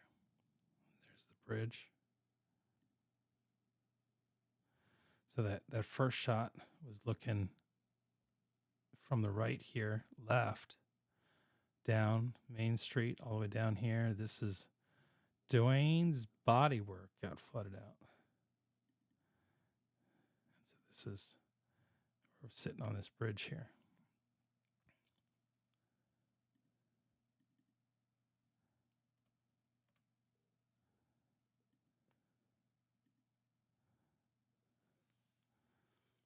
Not quite the same angle as the photo, but you can just, it gives you an idea of, before, after. Well, it was sort of during and then receded partially and now back to somewhat normal river heights.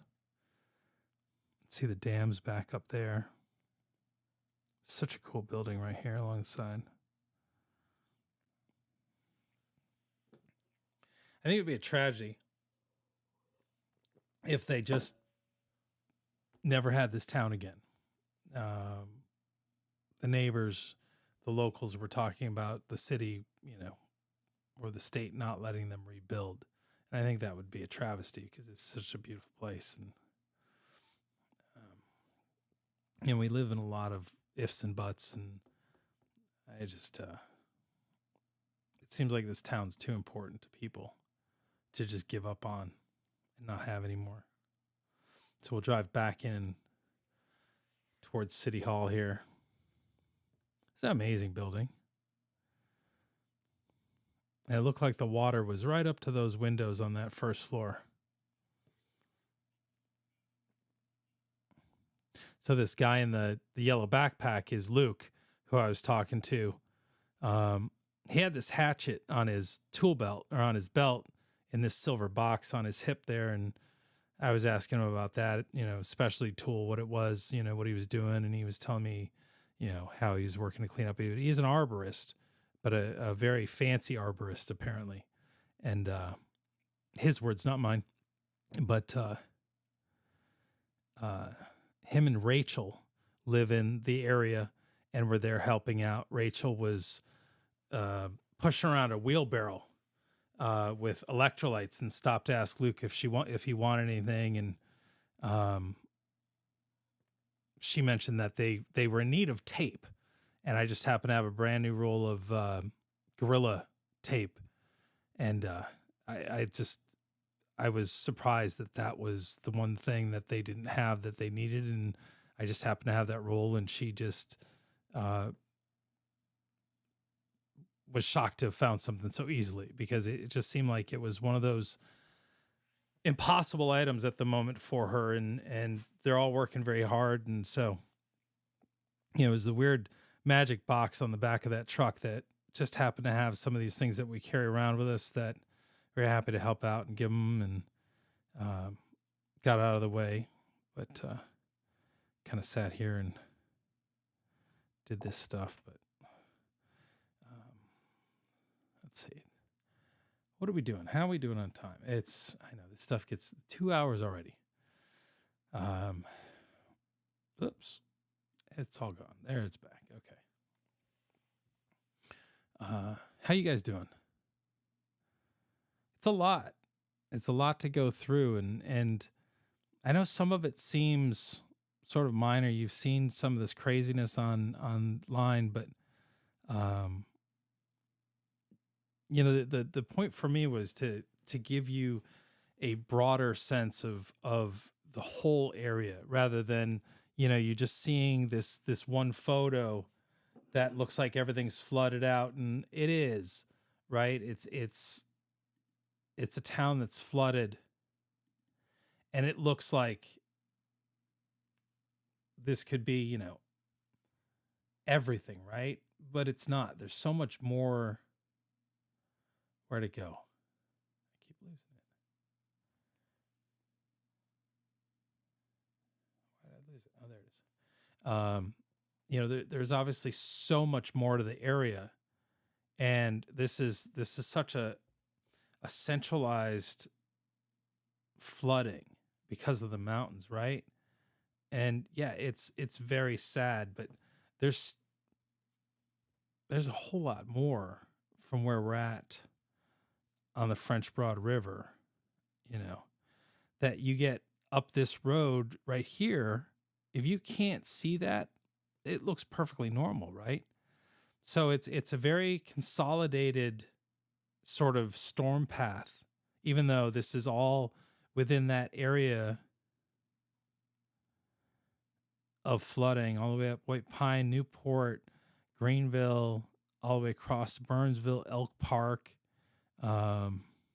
We haven't gotten up to Elk Park.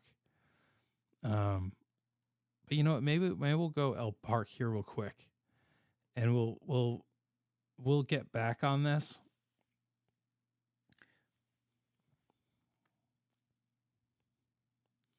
So this is just a little short clip here. Elk Park was the furthest north that we went. Again, you got the river here, came way up. Small little town, few buildings here, mostly mud, a couple homes washed away.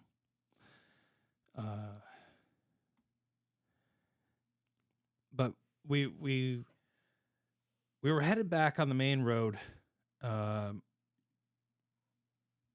of Elk Park.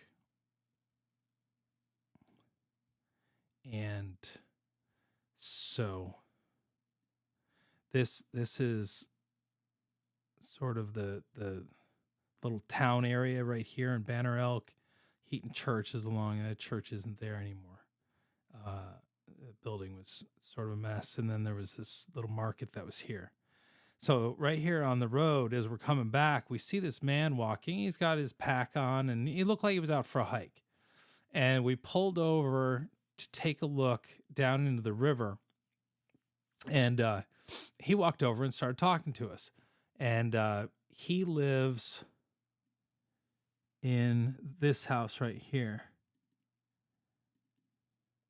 I think it's right here. And his house almost got washed away. It's a second house for him and his wife, his family. But apparently a tree fell, diverted the river in front of his house. And so the sort of modern log cabiny house, the foundation just buried the nose of the house. And so it's a wreck. So he's out and he has been helping look for people. And so he's walking this road and he's been down in the riverbeds and the creeks. And so he invites us down with him to this river area here. And let me show you this clip, and I'm curious if you can figure out what this is. You see this? Yeah.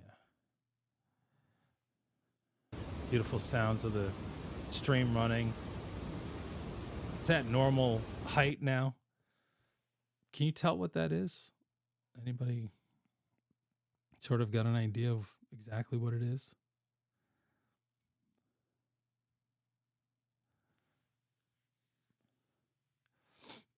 That is a Dodge Ram pickup truck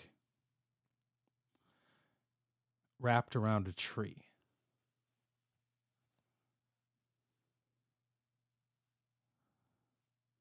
And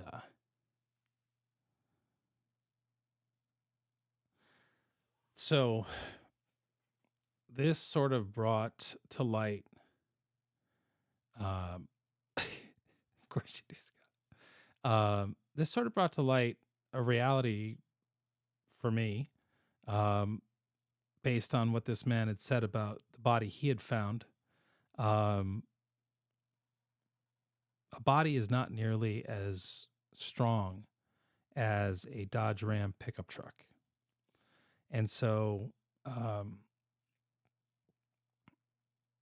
the conversation that was had with another person who stopped to offer us barbecue, who is also a person used to dealing with bodies and death, talking about how they're finding people when they do. And very rough water, very difficult to identify. And I don't want to be graphic about it, but the pickup truck should give you a sense that a body's not going to do as well. Honkus says, Ram, not tough. Not so tough. That's the thing, Honkus. Nothing is as strong as this water, especially like on this rock. You know, you got rock, you've got the water coming down through these rocks and the trees and just pummeling everything. You know, there was stuff in and about, but it's sometimes just unrecognizable what it is. Sometimes you go, oh, that's this, or, you know, it's part of something, you know, but you don't know what shape it was in before it started. If it floats, it's far better off, but then it's usually caught up higher in the tree line, right? And then, you know, so you find a lot of clothing, things that washed out of homes, you know, household items up in the trees, and you know, these areas that just, you get these debris buildups. It's really weird. It's just not something you kind of get used to seeing. But then I wondered, you know, I looked at that and I was like, well, there's actually quite a bit of rust on it. Maybe it's been there for a while, but apparently not. He said it was absolutely beautiful through here the week before. How some of these trees even survived not getting pulled over and catching all this stuff.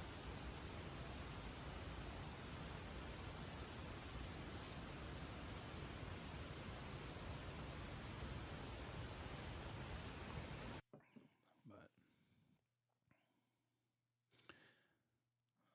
Any questions about that? We're gonna save the rest for another night. It is horrible. Canine. It's absolutely horrible.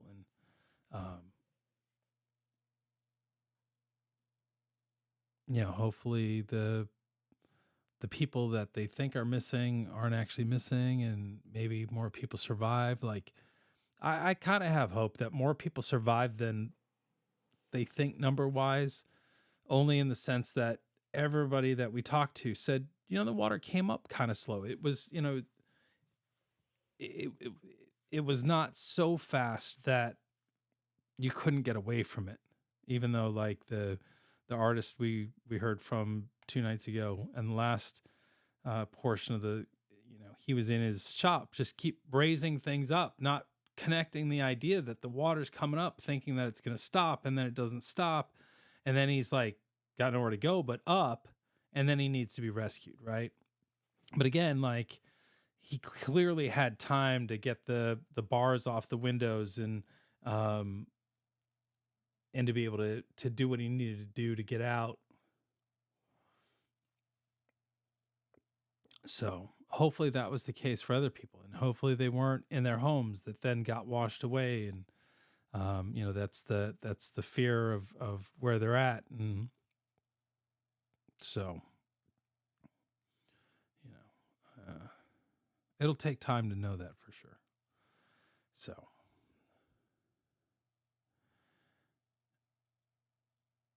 yeah. That's the thing, Honkus, is you don't want to. I can't even describe what he had found, and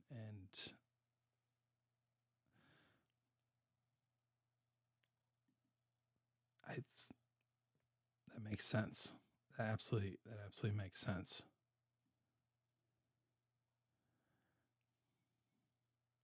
And Blaze, that's interesting because, where's the storm surge in North Carolina? There isn't one, right? Because there's no offshore water. It's all just rain. This was purely rain coming down in buckets. Number I got was 23 inches of rain in an hour, right? And then everybody describes the water rising, but it not really being, it was like drizzling, right? So this was all rain that came from somewhere else and ran down. And the description of it is very, very different than what I guess you would have seen in Florida last night, right? They had storm surge, 15 feet, whatever, 12-foot storm surge. There's no storm surge in the hills of North Carolina. This is just all rain coming down and going someplace. And so on the map, I wish I could do this. On the map, you got the Cranberry Creek runs into another little creek, which runs into another, Elk River, right? Cranberry Creek, Elk River come together, and then that forms another river, and all this water goes that way, right? Combines with this one here, which came from up here, and it just keeps building and building until you're into Tennessee, right? And then you got the Elk River this way out of Banner Elk, and it comes down. Let's see here. Someplace that I know, Spruce Pine, right? We're in Spruce Pine. We'll go there on the next one. You see the water from here, the North Toe River comes down through Spruce Pine, comes down Spruce Pine and comes this way, right? And then we're going to come down here and we're going to meet Mabel.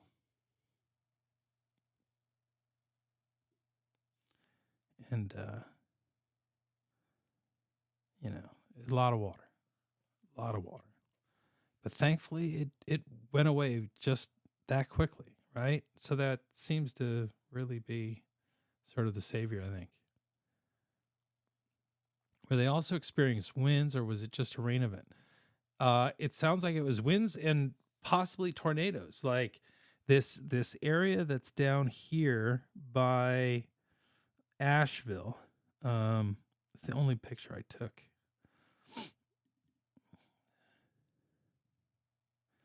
So Captain Sparrow is talking to this lady who's sitting on this curb, and trying to get it to zoom in. Come on, there you go. So this is the neighborhood board. People are putting their information on it. This neighborhood, absolutely devastated. Maybe 6 houses, mostly destroyed by trees. This was not a water issue. This looked like it was absolutely just tornado blew through. And this is just south of Biltmore. This is this little neighborhood here. But like, as far as things that you saw that look like just really bad hurricane, this was the neighborhood. Like, this whole neighborhood was nothing but down trees, and they're like their power and everything. And I didn't take video of it because there were so many neighbors out and people out, and just I felt so bad what we were seeing that I didn't shoot anything. I just was too I was too just struck by how things over in this area seem perfectly fine, right? Apparently this Harbor Freight got washed out. It didn't seem that way, but there was some report that they were looting that Harbor Freight, but the Harbor Freight looked fine. But like, there's a little creek that runs through there. Yeah, this water, this Lake Julian here, this little creek might have had some water across the road, but it was minor, right? It wasn't like what you saw in Marshall, right? So there's some variable there that does this, but yeah, it was a bad little spot right there. Very bad. But not bad like Asheville with the mud and the flooding and the 2 rivers there, and still very different. But the things these people are going through are different than the businesses that are going through something up here, right? No one description works for everybody in this area. Other than, the fact that they're without water. In Asheville, they're without water for different reasons. Apparently, the reservoir north of Asheville, the pipes got washed away. And then same thing with Spruce Pine.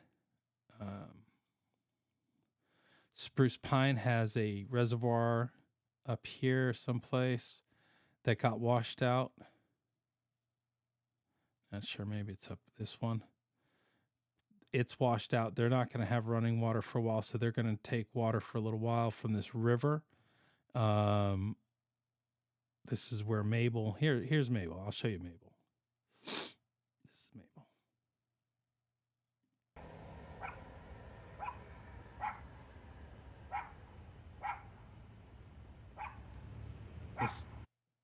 This is Mabel out on the train tracks.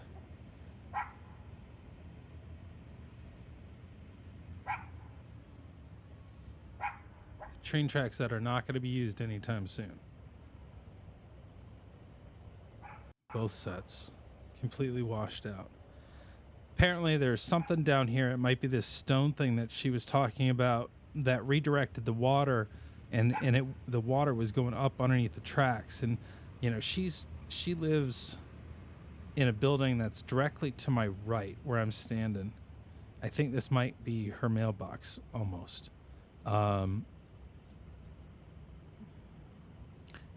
With her 78-year-old husband, and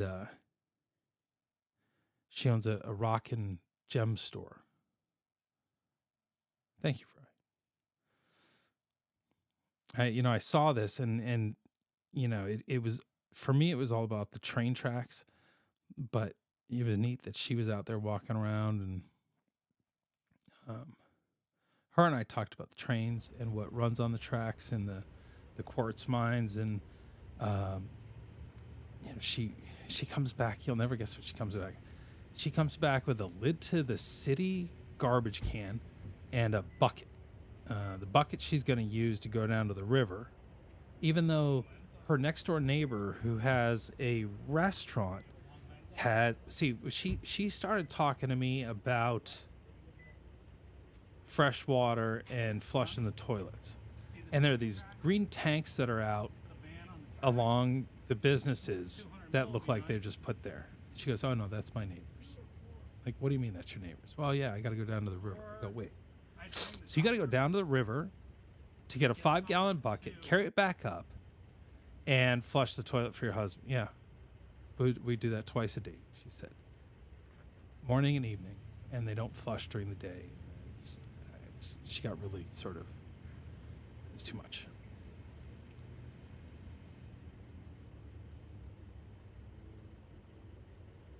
But Mabel got a 5-gallon knobbed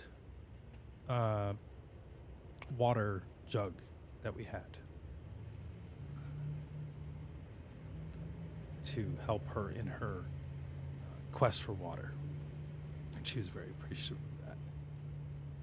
So I thought she could use it more than we could. He said, "Mabel, you can even use it to take a shower."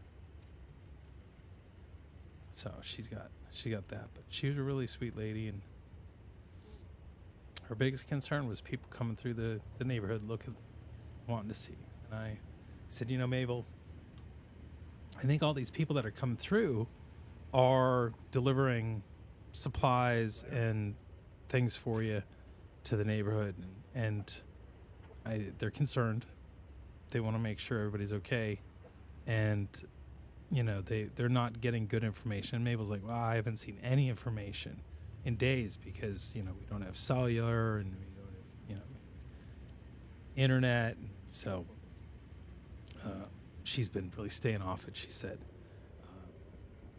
she doesn't need to. She just needs to eat a few times a day and do her thing. And so, but she has rocks that heal you.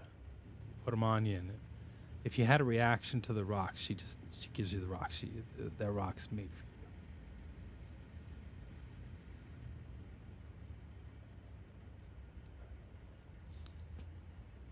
you. Yeah.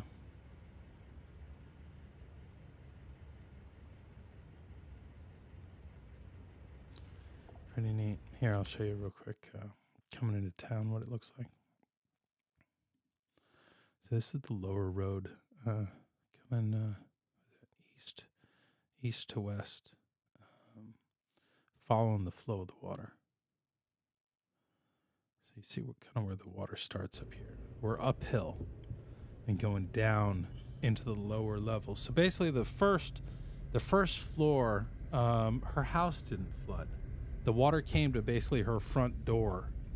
Now I'll point it out to you here on the right. So her shop's on the other side of the what would be Main Street, I guess. This is kind of lower Main Street.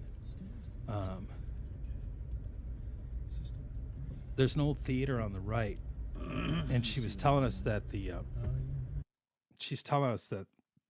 there's all the old country stars back in the day played there. It was a famous spot for them when they were kids, and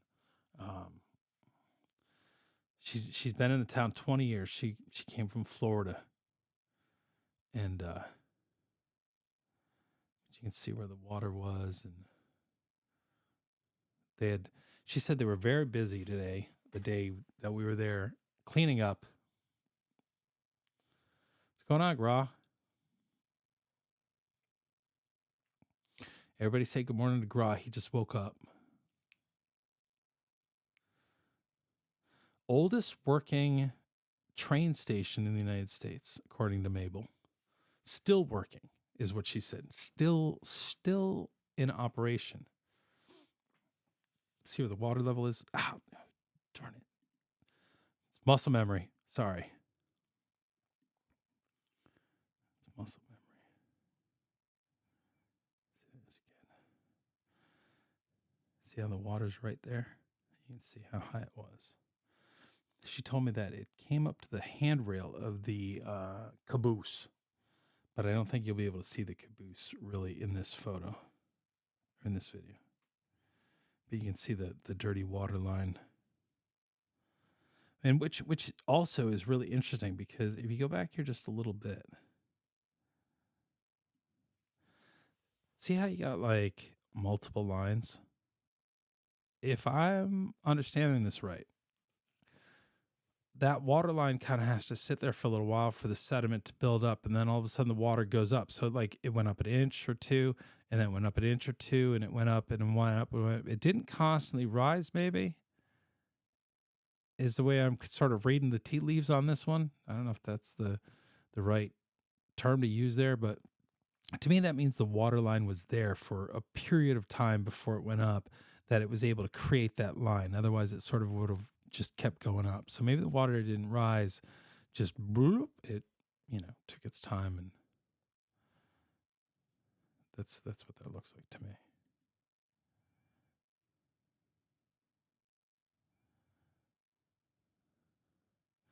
Kind of artsy town, creative town, hipsters. I don't know if that's the right term. I don't think hipster was right for that, but real estate office right there. See that green tank right there? See, I think that's there for Mabel. She just maybe doesn't realize it. I don't know. But there's another one up here by her. So she's further up the road here on the right. She's on the uphill slant as we go up the hill. This is the old theater right here that she was talking about, where the country western stars used to play. And this is a restaurant that's next door to her. This is this water tank that she said is there for neighbors to clean up. And I would imagine she could use that too, but I think that'll be the thing, is makeshift water supply. So this is Mabel's door here. And so this is how I saw the train tracks and kind of jumped out and took it looks great on the really clean window. The sun just gives away the window every time. It doesn't, never fails. The damn northern lights were intense here tonight. Really? I bet, Bill. Oh, I bet. They were supposed to be that way last night, weren't they? Aren't they? I gotta fix this. It's driving me nuts. Come on. Why won't it do that? Oh, it's over there. Why is it hiding? Oh, my goodness. Everything's falling apart. That's so weird. Come on, get back over there.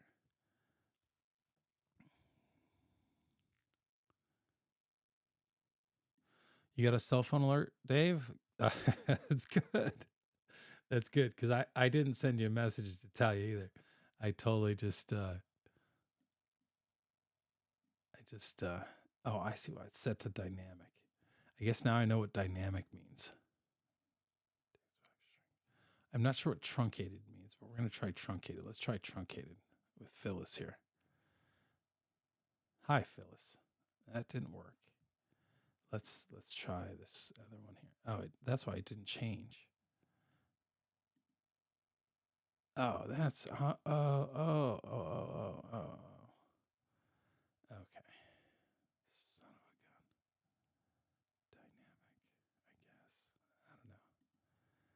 can't get it to not go all the way. I just want to limit it. Sorry. I sat here and worked on this all day. Anyway, but okay, sidetracked. Sorry.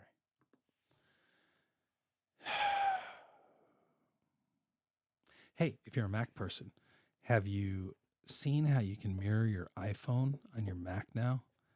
It's pretty cool. I gotta say, it's the most sort of revolutionary thing I've seen Mac do in a while. And as long as you don't have an Apple TV hooked up, you should be pretty good. But I noticed because I use the Apple TV to send another monitor and an output thing, and that sometimes the iPhone mirroring is what it's called. It's an icon that pops up on your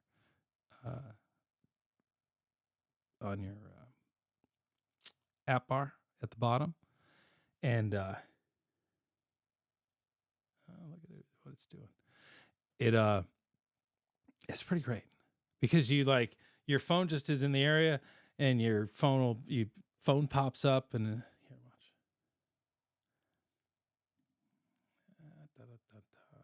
Options, live demo. All right, live demo mode. See over here, my phone. Look, see, I just gotta punch in my passcode. Bada boom, bada bing. And look, here it comes. Here it comes. Is it gonna work? Is it gonna work? Is it gonna work? Oh, there it is right there.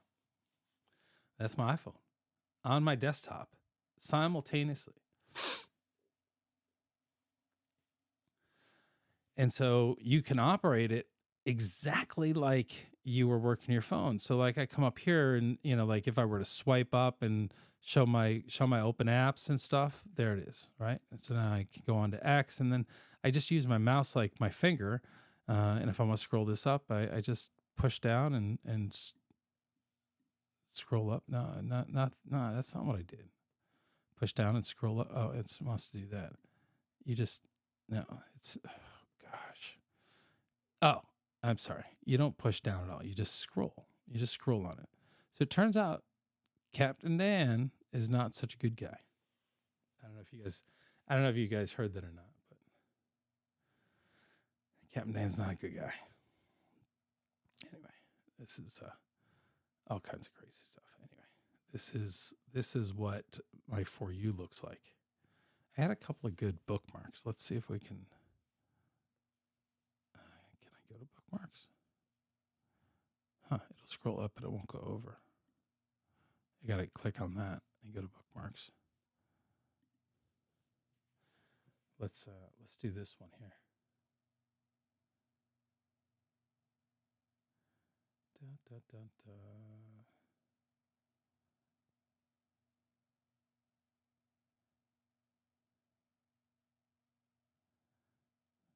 Let's see, did I do this right? I got to get out of this live mode. It's kind of there. Let's see if I can change this.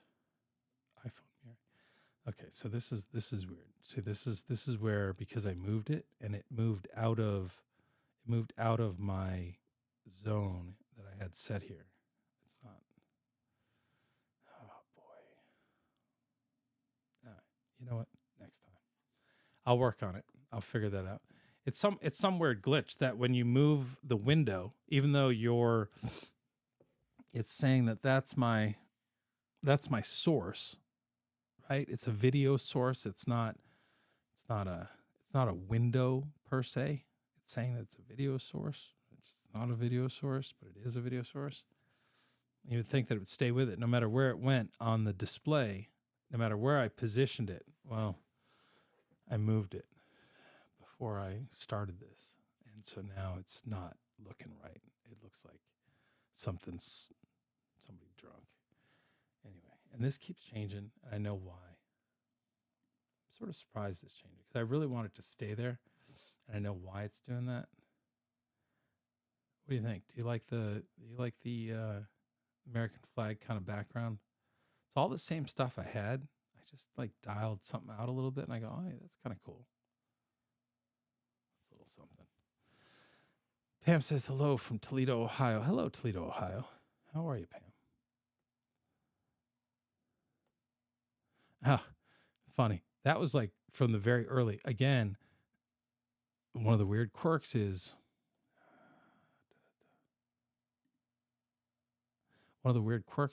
I touch something over here, and all of these are from the beginning of the live stream. See, I got to go all the way down. And now I'm caught up.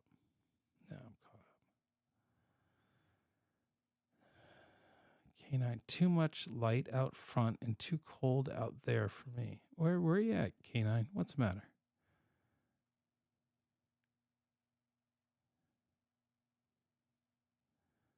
You got some drama going on around the house there? Take a picture with the night sight. Hope is full of excellent suggestions. Listen to her. She's a thinker. She's a thinker. What am I missing in the chat? I can tell there's been something going on. You guys staying out of trouble? Have there been troublemakers in here tonight? Because I know once Gross showed up, all the troublemakers, I'm sure, left. He's the most hated mod on YouTube. But he's the best guy. Well, fifth best guy. But you're still up there, Gra. You're in the top 10. 43. Yeah, it's getting cold. Winter's coming, y'all. Winter is coming. Anyway. Hey, listen. It's been fun. I hope you've enjoyed sort of this look at North Carolina and what I saw. And I know there's a lot to it. I was there for 5 days, and this is just a small tidbit, and my head captured most of it. But I hope it gives you a little bit of insight into what we saw and what was going on and what people are dealing with mostly. And so I think we all got really fortunate with Florida. And really fortunate with Florida. So let me guess, Fry. You don't use an iPhone. You're on like one of those. You're a Samsung person, aren't you? Galaxy, some PC, some Windows-based phone, Google phone, maybe. You're welcome, Bears. You're welcome. It's okay. Fry, I won't hold it against you. It doesn't surprise me, though.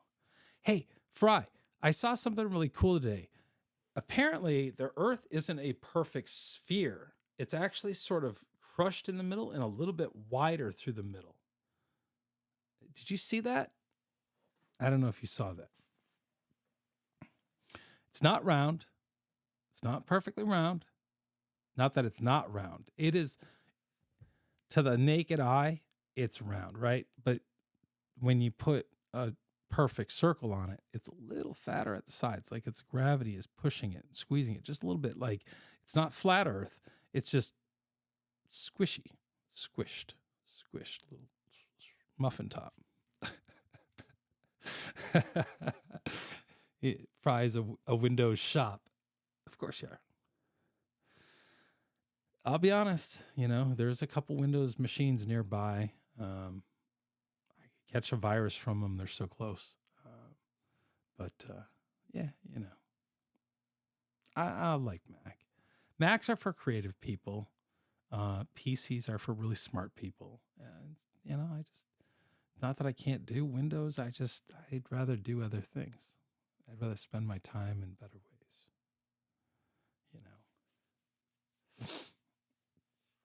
Genius bar. No Windows machine has a Genius bar. You have to be a Genius bar. All right, everybody. It's been fun. Thanks, everybody. Wizzy out. Good night. See y'all tomorrow. Bye. Hey, maybe tomorrow, daytime stream. Maybe.